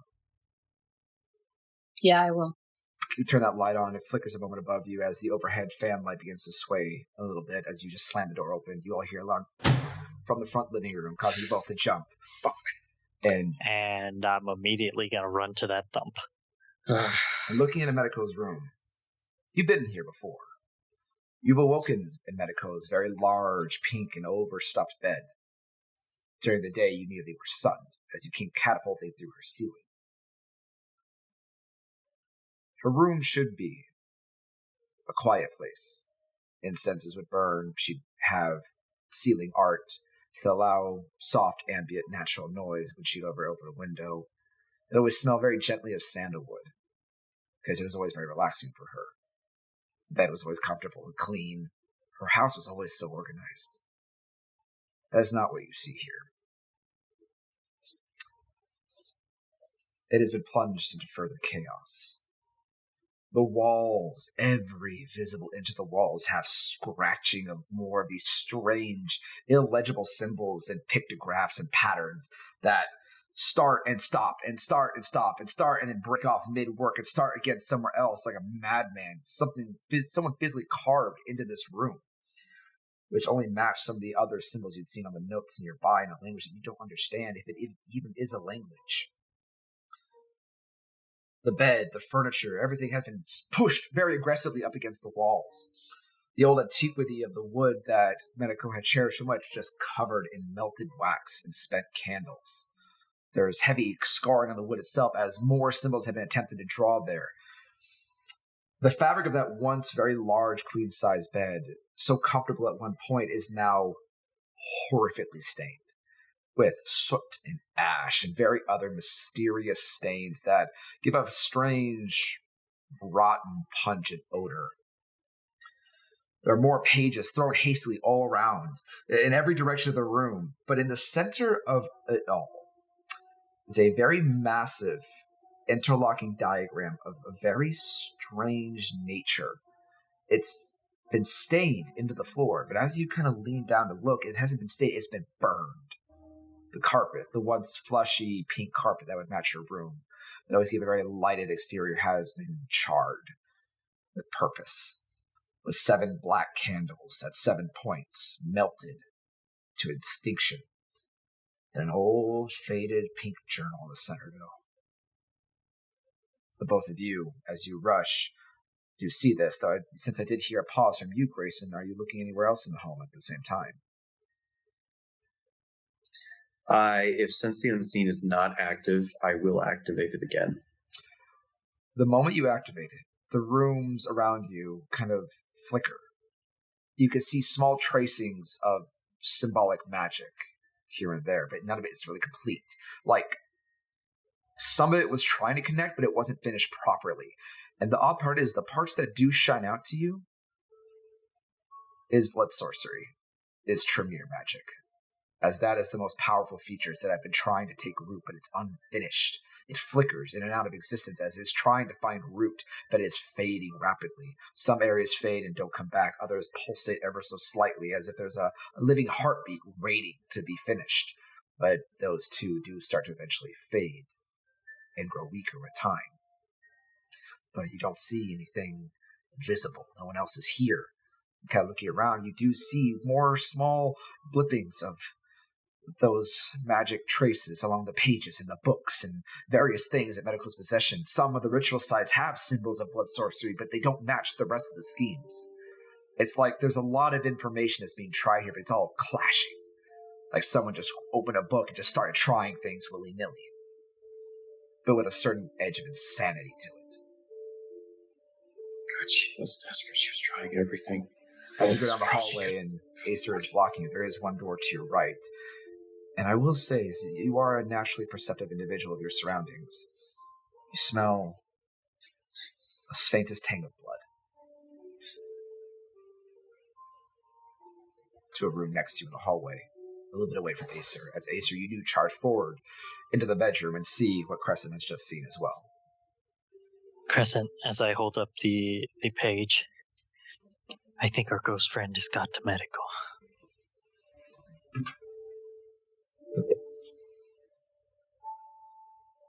What do you mean? Just before Genjis did his stupid bullshit, I was helping out medical with some of the patients, and Claire specifically started drawing stuff like this. And he holds up the page with the scribbled, just void-like circle.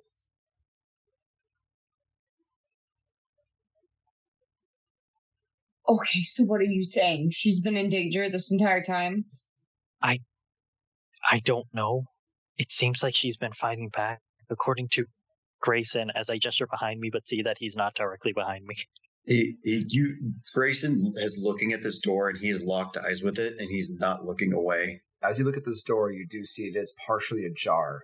There is the smearing of what appears to be dried blood towards a handle on the door, and it is just barely hanging open. But it is dark inside. You can smell blood. I look to the other two, more like I direct over to them, and I just put my finger up to my mouth, and I beckon them over. I will straighten up and immediately go where he's beckoning. Acer he's going to take far reach and kind of position it between his gums and his cheek. Just hold it there in case he need it. He can quickly bring it up to his teeth and bite into it. Okay, so you have that ready. I'm kind of ready on the gun. You have a hand in your holster ready. As Grayson, you are the one by the door. As I look to them, I finally open up. We need to have a plan. Acer will reach into his duffel bag and pull out the giant cylindrical looking thing. It looks like a massive industrialized flashlight, though it has been heavy cut and scarred into with strange wires and copper that scrolls around the outside towards the head of the flashlight that has been modified in some kind of chaotic way. It's very unrefined and kind of terrifying. It's a proto. You said she's being possessed? Yeah. Don't know if this will do anything, but don't be around when it goes off. Gotcha. Either of you. I don't know what it'll do to a ghost. I don't fucking care. Just do what you can. Acer, Crescent, I'm going to tell you now. What I saw when your sister was possessed. We're facing something different because this is Medico. She could hurt us. She could kill us. I just want you to be prepared for what may happen. I'm not saying it will. Be prepared. Then put me in front because I don't care. I may need you to care. That's the problem. I'm going to reach for the handle very slowly. And immediately the stench of blood hits all of your senses hard like a truck. Is anyone at Hunger 3? No. You're able to think clearly as the initial sting of blood causes your mouth to water, but then you causes you to recoil in revulsion. It is rotted. Whatever blood here is old and empowering, but it is tangy, it is salty, it is rotted. It smells like death. Do you flick on the light? Yep. The light flicks on. Fumbling for a moment to find the switch, but when it does, a single small humming light turns on from a vanity-style mirror. One lone light, as the other ones have been broken and smashed. But even with this flickering, weak light, there is dark and congealed blood in messy splotches along the ground, staining the once cream-colored tile a messy, sloppy, sticky black. That countertop and sink is a mess as well, with long, dried smears from handprints and used cloth bandages that are carelessly piled into the sink. Looks like some kind of wound was treated here, a bad one. A lot of blood was here. The most striking feature is a very large vanity mirror itself. Gorgeous and refined at one point. Crescent, you remember this mirror, how you wish you could see your own reflection properly within it, with its pearl accents and slight trinkets now has been shattered. A heavy impact in the center of the entire mirror, causing cascading spiderwebs that reach out all the way to the frame. With Grayson being the lead, giving you an intelligence plus investigation, as you're the first one in this room to look around at the horror.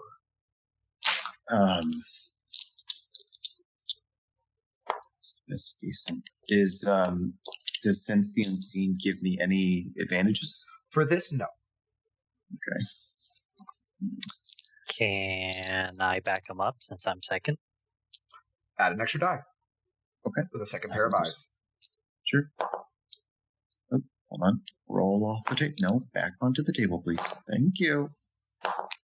Okay, 2 successes. 2 successes. As you and Ace are both kind of taking the room first, Crescent almost visibly just shocked at the horror. Even the shower curtain has been torn aside as if someone had almost slipped and fallen and caught themselves. You both see the mirror and notice there are dark lines that kind of spiral off in between the damage from the center impact point. A heavy blow, like someone had just punched the center of the mirror hard. Some mirrored glass has kind of fallen down onto the countertop as well. But Grayson and Acer, you kind of step cautiously inside and align yourself to the mirror where the impact was. You notice that the lines of discoloration is more dried blood. But it's a picture, and you kind of have to lean a little bit, but it lines up to the damage. And you see a smiley face with a large Cheshire cat-like smile that's been painted along the surface of the glass, now shattered from the impact. It has fangs. I'm assuming it's the same thing that possessed my sister. Do I see anything resembling a body anywhere? No. There are towels thrown here and there. There are some shredded clothes. You would recognize Medico's uniform, nurse top on the ground, kind of torn in away from when you had bitten into her shoulder, but it lay kind of cast aside. Your intelligence is pretty high, so even taking the half. Just looking in here, maybe this is where she went to first. The blood is old. You can't even step on it a little bit by accident, and it kind of crunches a bit underneath your feet, long dried. It's sticky, but dried. Maybe she rushed here as soon as she came home to tend to the wound you gave her, or whatever else may have happened in between. But there's no body. And she left, then there has to be a trail. So I would like to see if there's some kind of trail that I can follow. At least get a general direction if she's still in the house, or did she leave, or something. This is going to be a bit of an extended investigation, so give me a wits plus investigation. This will take you some time. You have to trying to piece together a very chaotic scene. It's a lot of mess and a lot of clutter. I'll try and help him. Yeah, and an extra die. Grayson, in the meantime, you really still haven't been in Medico's room if you would like to take a look as well. I would, very much so. Stepping inside, you see the chaos as I described before. The furniture shoved to the side, more occult symbols. With your sense of the unseen, you do recognize flickering lights of incantation attempting to light. However, in this room, the very large geometric pattern on the ground is coherent, and it's bright, but spent. There was a ritual that was taking place here. There was a residual energy on the floor, and it all surrounds a very ruined and dirty-looking journal in the center of it all. What's your total roll, by the way, Acer? Well, I'm going to burn a willpower to re-roll 3 black die. Perfect. And Jesus. So, 9 with 2 crits. Grayson, as you get in the middle of the circle, there's this ominous air around you. You look around you with your understanding, you don't see anything, just there's a certain heaviness here. It's odd, but you look through the book. Do you read it extensively, or do you just flip through? I want to skim through. I don't feel like accidentally tripping onto something I shouldn't, at least not in a controlled environment. Skipping through from the beginning, it's a pretty thick journal. You see a brief mention about becoming a pop model in Japan, an idol. How excited she was. You find a page where she accidentally set a stalker on fire. Scroll a bit further, you find an entry about how exciting and terrifying it was to have Crescent drop through the roof of her house, and how she watched over her all day. Skip through a few more pages. This is where the book, obviously the tone starts to shift a little bit. You stop on a page where she mentions the center. How it's falling apart. The stress that she's dealing with on herself, and how tired she is all the time. And how she can't sleep. Too many nightmares. She's had nightmares before. This is excessive. She needs to be awake with Danica gone. She said she'll bring up some tea to help her sleep at the center. She can't go home, but maybe Rudy could get it for her. The next few pages are after the attack. Dated. She made it home. Taking care of herself, patched the wound. There's a brief mentioning she doesn't blame Acer. It was just too much. She barely escaped. She felt bad for running. She felt useless even. But she knows she couldn't go back until she rested. Whatever chaos would happen, to have to deal with it. She has to take care of herself first.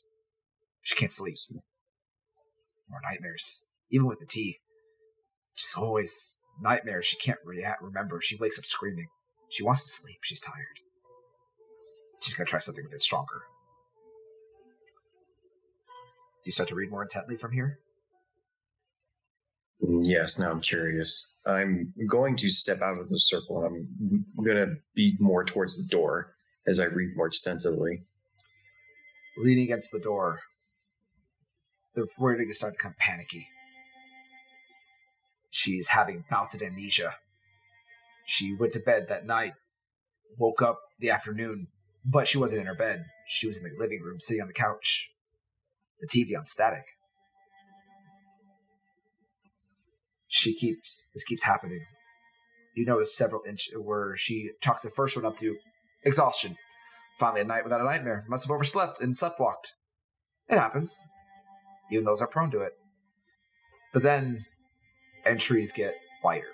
The dates are no longer day to day. Several days later,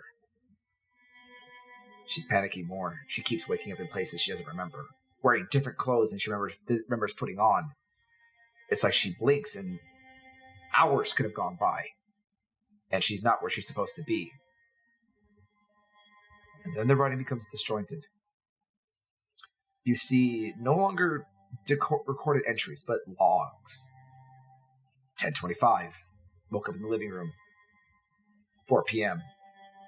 I'm in the front door, and I'm holding one of my ceremonial knives. And these logs, well, every few hours, become longer and longer apart. The final few pages, the handwriting's a bit different. You have a keen eye for penmanship, so I don't need to make you roll for this. It's still the right handwriting, which was a very gentle cursive. Even in the more hastier pages, it was very legible and almost pretty. But it becomes sharp, frantic, written quickly without care. There are strange scribblings that start with some kind of dialogue but then lead into more strange pictures. And then there's a page, several pages you flip through that just have scratches of very aggressively words, like someone just full-mitted a pencil or a pen and we're just crying in, it hurts, why, stop, it whispers from the floor, it whispers, don't turn off the light, it lives there, it's calling, it hurts, why, for dozens of pages that flip open almost the entire middle section of this book. And then it just breaks down into pictures. More strange, abstract scrawlings, but more organized. As if there's now started a pattern beginning to form as these symbols begin to twist and turn and overlap themselves, and the penmanship no longer has that gentle filigree. And I need you to go ahead and give me an occult plus blood sorcery roll. Interesting. Cool. Okay. Another 3 successes. 3 successes. You recognize the symbols in the scrawlings. They're maddening to catch, but you catch them. There's a symbol there. And you flip over the page, there's another symbol that pokes out to you, just vaguely. And going through more of these strange aberrational markings, it's chaotic imagery. To a first glance, you should be terrified, but your eye immediately locks in on those symbols that appear randomly in different pages chronologically. And as you start to notice and put them together, there's a method to this. This is blood sorcery. There's a recipe here. There's an incantation here that's peeking through the chaos. It's not put together, but it is in order, but it's not complete.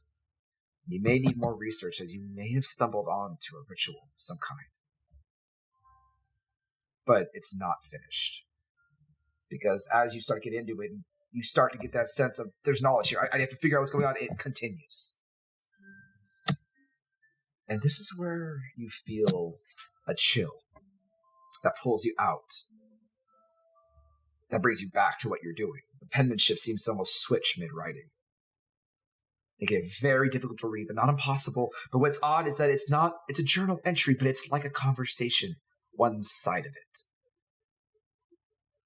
I'm scared. Why won't you leave me alone? The next line. I won't do it. I don't want you here. You better leave. She'll come for me. And then you'll have hell to pay. You're wrong. You're wrong. She would never hurt me. She's my friend. No. I'm not listening. I won't go down there, and you're not in control. No. And then the page breaks down into what appears to be a very scratchy sketch of that entrance to that tunnel once again. Filled with all kinds of strange scribbles for shading them, different words, but there is this oddness that tells a very specific image. It's a very old-fashioned looking tunnel. It looks almost like what a train tunnel would look like. There's foliage and bushes and things overgrown, kind of cascaded area. There are some signs of a broken sign kind of tilted over to in a very awkward angle. It looks like maybe a diamond shape, half of it at least in the image. But that's all on that page. But as you flip to one more, the very last page in the book, this is the most ominous of them all. As you just see scratchings of words over and over and over and over and over again. Revenge. Pain. It hurts. They whisper. They're calling. Underground.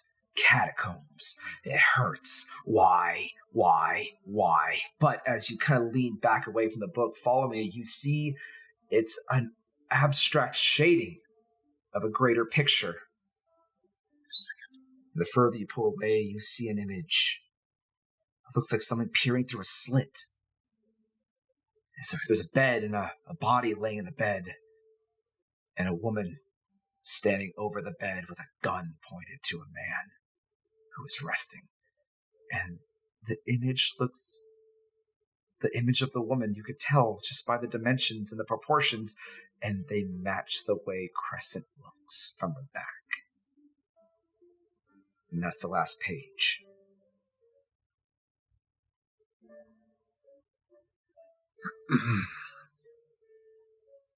Carefully close the journal and I put it into my coat. In the meantime, with 9 successes, as both of you begin to carefully rearrange this apartment, Acer, you kind of leading the charge. You have Crescent very gingerly push debris and paper out of the way as you slowly begin to make a trail and investigate what happened here, at least initially, as there's too much going on to get a specific timeline naturally. But following the blood out of the bathroom, you do see there is a small trailing in the carpet. Heavy enough, logically say it would have come from the type of wound you remember leaving off her, as you did take off a very literal mouthful of flesh. Carefully moving debris to the side, you follow the blood out the front door, onto the concrete where there is drippings, roughly as old, look about the same color. The dust and the environment have kind of covered over them slightly, and you follow these drippings as they get a little bit more frequent, signaling a source, and you follow it out into the front yard, around the driveway, and leading into the nearby garage. Interesting. And while I'm following this trail, I did tell Crescent and Grayson, like, hey, got something, as I kind of follow the trail to the garage. I'm following very closely behind. I'll say, Grayson, this is kind of happening as you're reading, so the words kind of gloss over you entirely, as you are heavily engrossed by that point. As he doesn't respond, but you do follow Acer out. Acer, there is a garage door that is closed. Is it locked? I'm going to try the lock. You lean down to find the small little manual latch, and the garage doesn't lift up. There's a small keypad nearby. I don't suppose you know what code it was, as I turn to Crescent. Would I know the code? Funny enough, you would.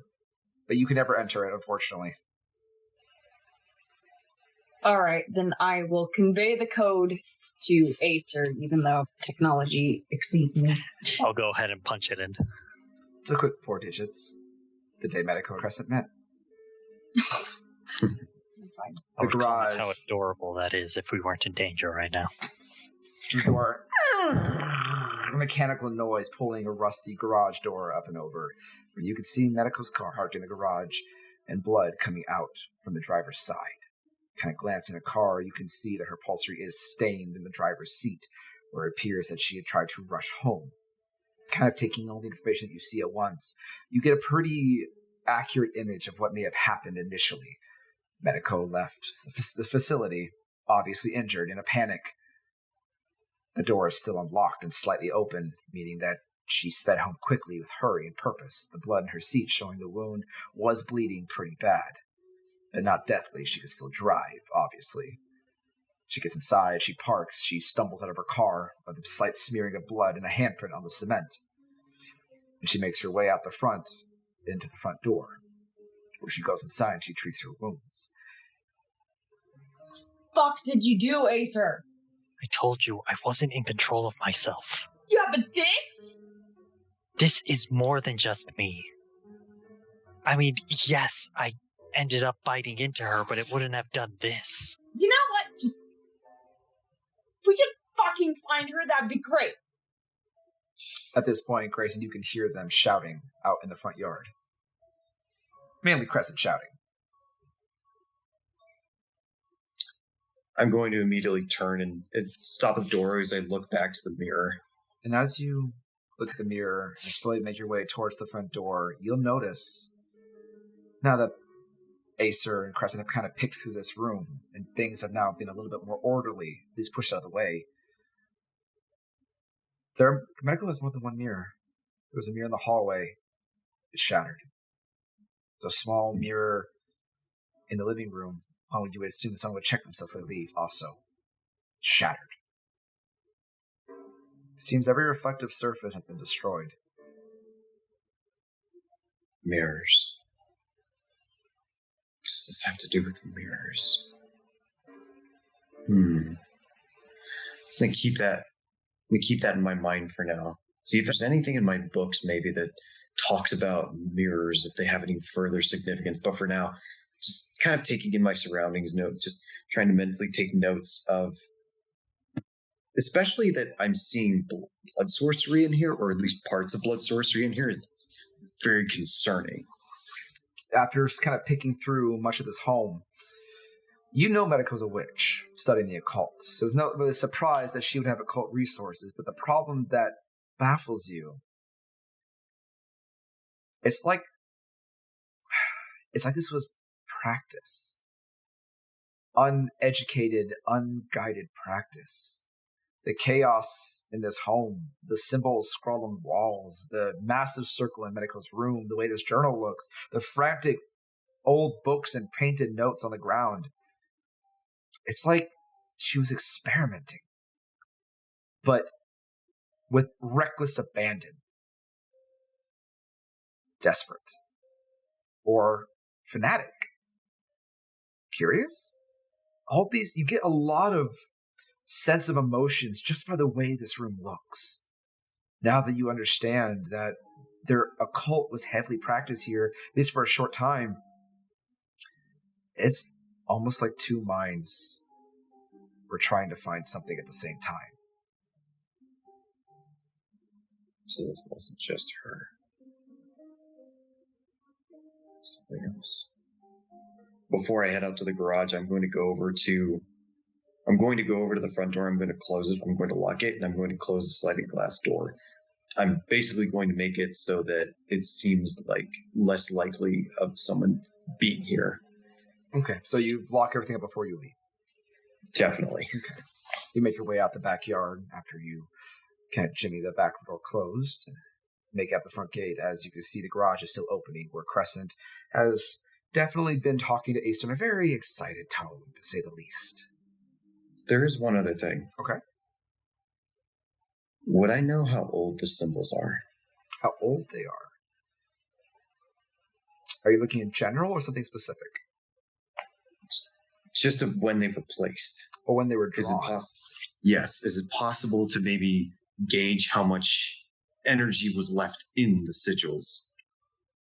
Give me a wits plus occult, and I'll let you add your blood sorcery as a bonus. Okay. As now we're dabbling in your field of expertise. Not as expertise as others, but within this group, you know more than them. And I am so thankful for it. Okay.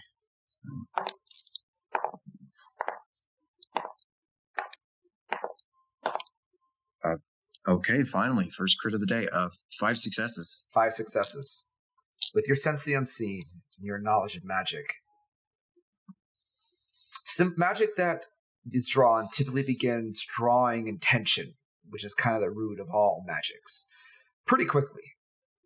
But it also fades very quickly if not completed. It has to be done with purposeful intent. Kind of the idea, if you believe it, make it so. These symbols, the ones that are fading, couldn't be more than a day old. This was recent.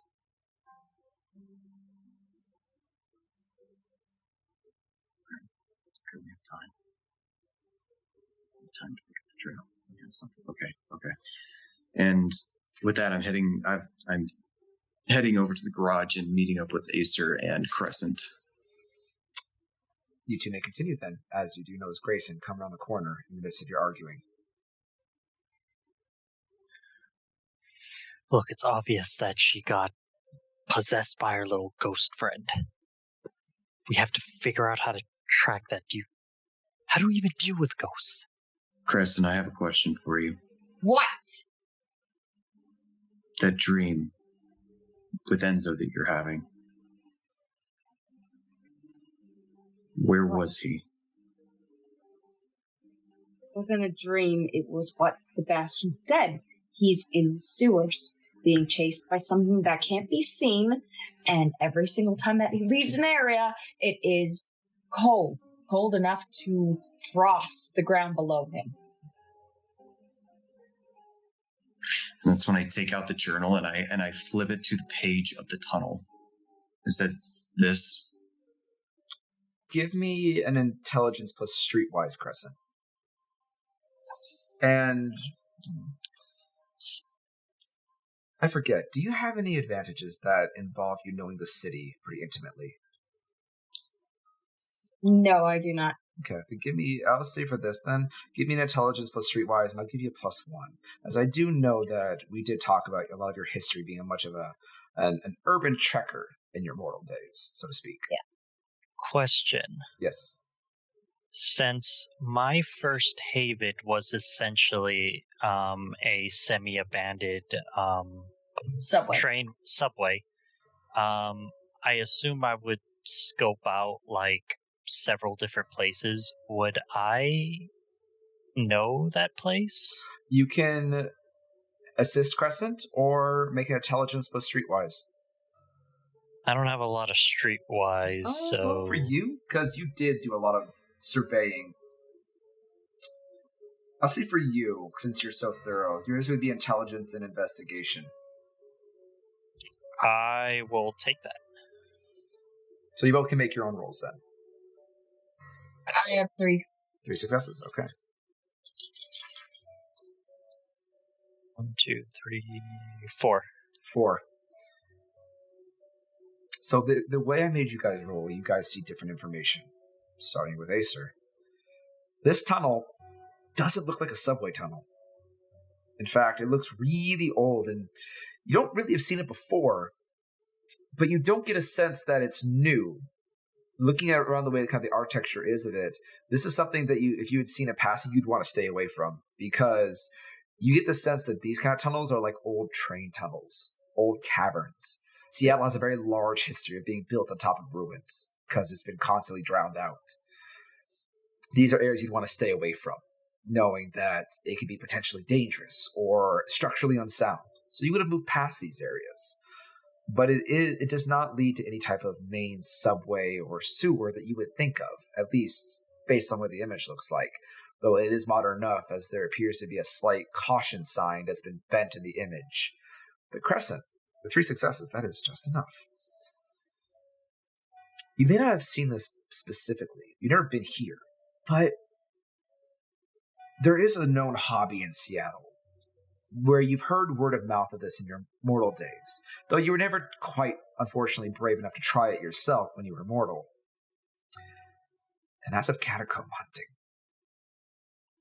See, Seattle, you know, is built upon century-old catacombs, a city existing upon a city, so to speak.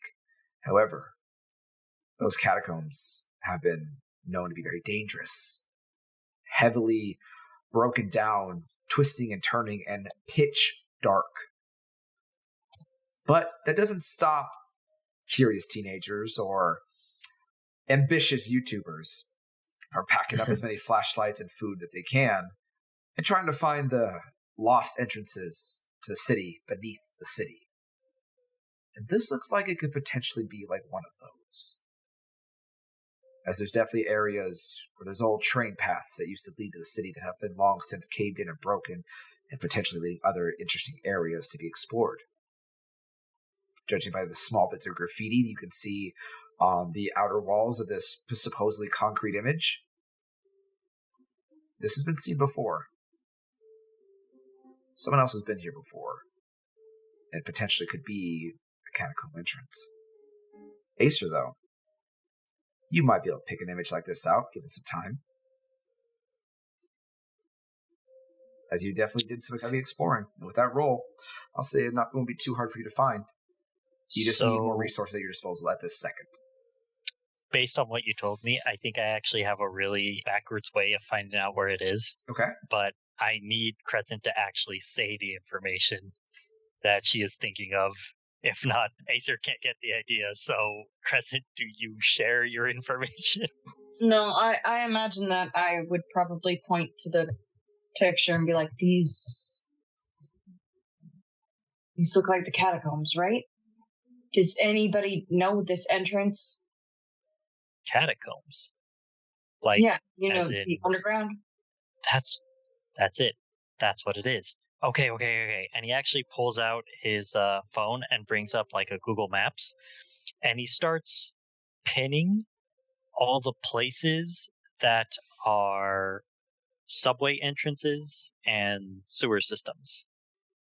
Easy enough. You explored many of them when you were skulking underground. Not really hard for you.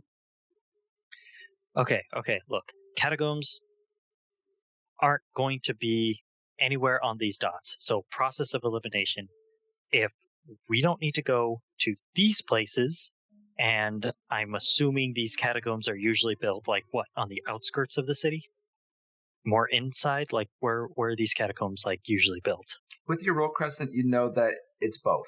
There are entrances near the outside of the city, but there are also entrances inside the city as well. The problem is that there's no way to tell what catacomb links up to where, if the passages link up entirely. That's the entire danger of it. You can find a catacomb in an old tunnel. You can also find a catacomb with a large enough crack in the cement, and you happen to drop down into it. That's the danger of it. That's why it's so risky. Entrances are everywhere. The problem is linking this one to wherever it leads or wherever it goes. Okay, so we need to find this one specifically. And storyteller, as I look at the picture, the bent over sign, is it something that's recognizable? Like, let's say, caution sign that you would use when digging into a mine, or maybe a sign that's more next to a railway. Give me an intelligence plus academics. 1, 2, 3, another 4. 4. The way the sign is concerned, it is definitely a caution sign. The way it's kind of bent and getting an idea, it definitely could be a caution sign for falling debris. And it makes you think, there's really not much in the way of falling debris from a high elevated source except for one location near Mount Rainier. And I will say all of that out loud as I circle the mountain and be like, here, we got to go here and look. Okay, what are we waiting for? Let's go. Because you have a meeting with somebody tonight as well. I don't fucking care. That can be put on the back burner right now. We need to go. I have 4 hours. It would take you, Kristen, some time to get to Mount Rainier and back. There's a very slim chance. If you go to that mountain and go inside, you have no idea how long you'd be down there. I'm going. Don't worry, I got this. And I'm going to redial that number. It picks up on the first ring. What are you doing? Hello, how can I help you? Hey, any chance we can move the schedule to a later time? By the way, hi, it's Ace, secretary to our Miss Crescent. What's up? I'm sorry, you're getting a bit of static. Can you say that again? Yes, 1 second. Steps away from Crescent. Steps away from Acer. Yeah, so unfortunately, something happened to where we need to move the schedule for Crescent. Is there any time later than that?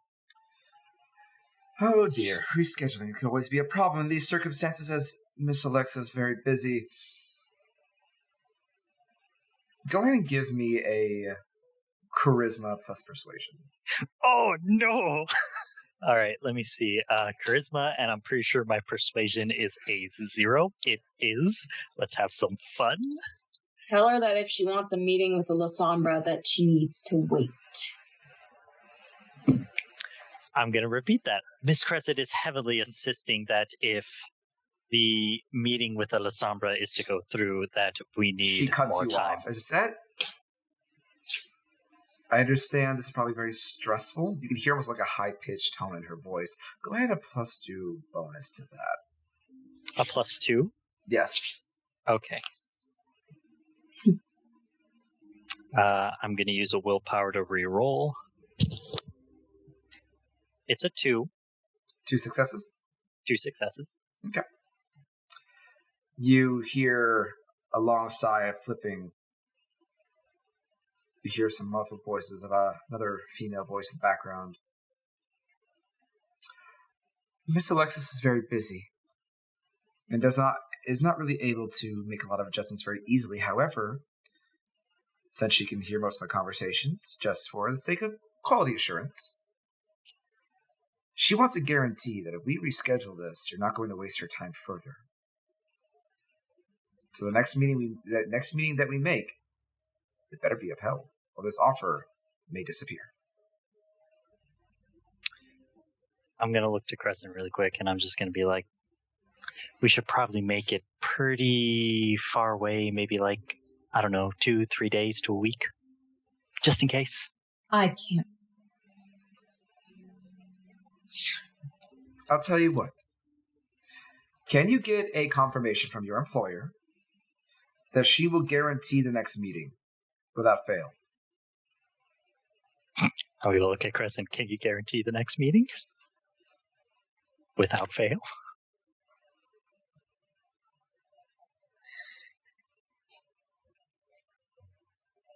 Yeah, I cannot.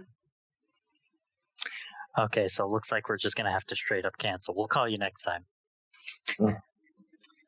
Well, Alexis will be very disappointed. And then she hangs up. Bummer. All right, we got to go now. Grayson, anything you'd like to say or do? Yes, I would, but I will keep it short. Go for it. I look to these two, and I put the journal away, and I stuff it back in. I'm gonna look at them very closely. This is the theory, but I'm due to certain interesting things that I found in her house. I don't think it's just the ghost or the spectral friend that we've been dealing with. And what do you think it is? I think it's more. Either she's working in conjunction with something, or there is something much bigger going on, because I don't think it's a coincidence that the tunnels you were told about suddenly, poof, in here. So now Enzo has had interactions with them, and now Medico is being brought to them. I don't think it's a coincidence. Sharing my thoughts and information. Because the things that I found in there, she was not just trying normal spells. She was hastily trying to do my type of magic.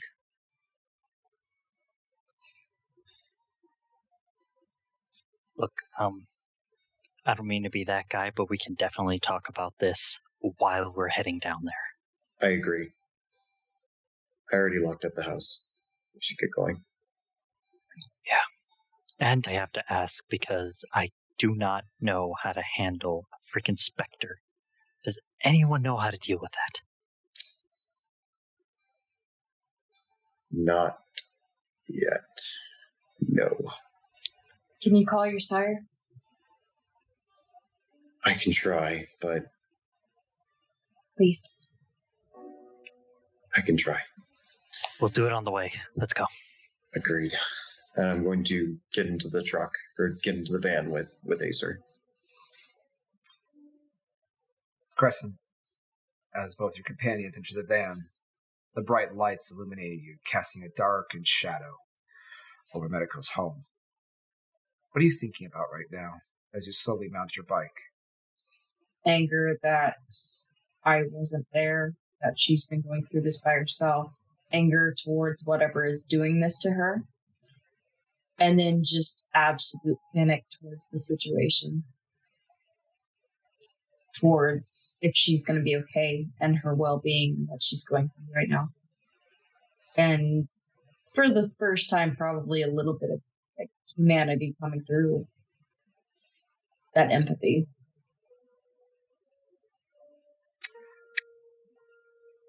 There's no rule for this, but I'm going to have you do it anyway. I want you to just go ahead and roll the unspent humanity squares on your table.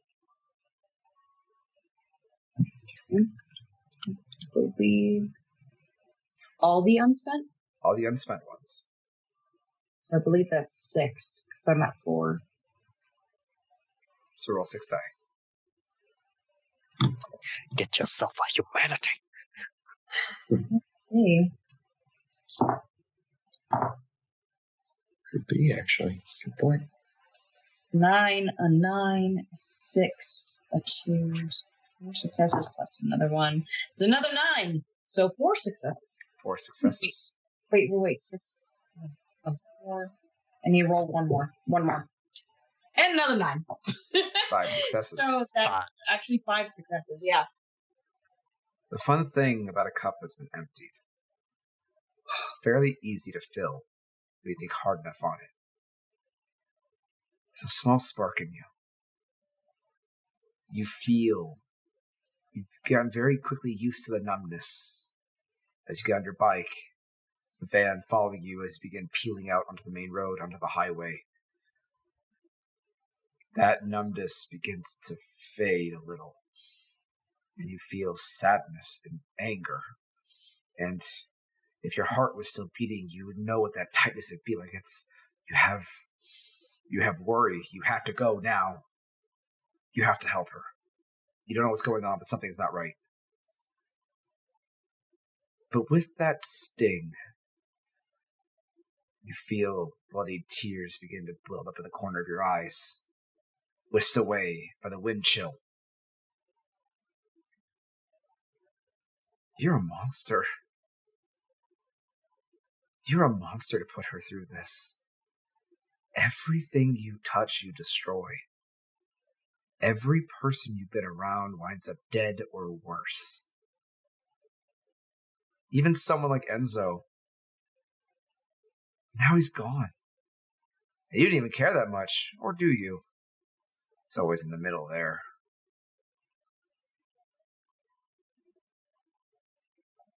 Your humanity doesn't grow, but there's something growing in you.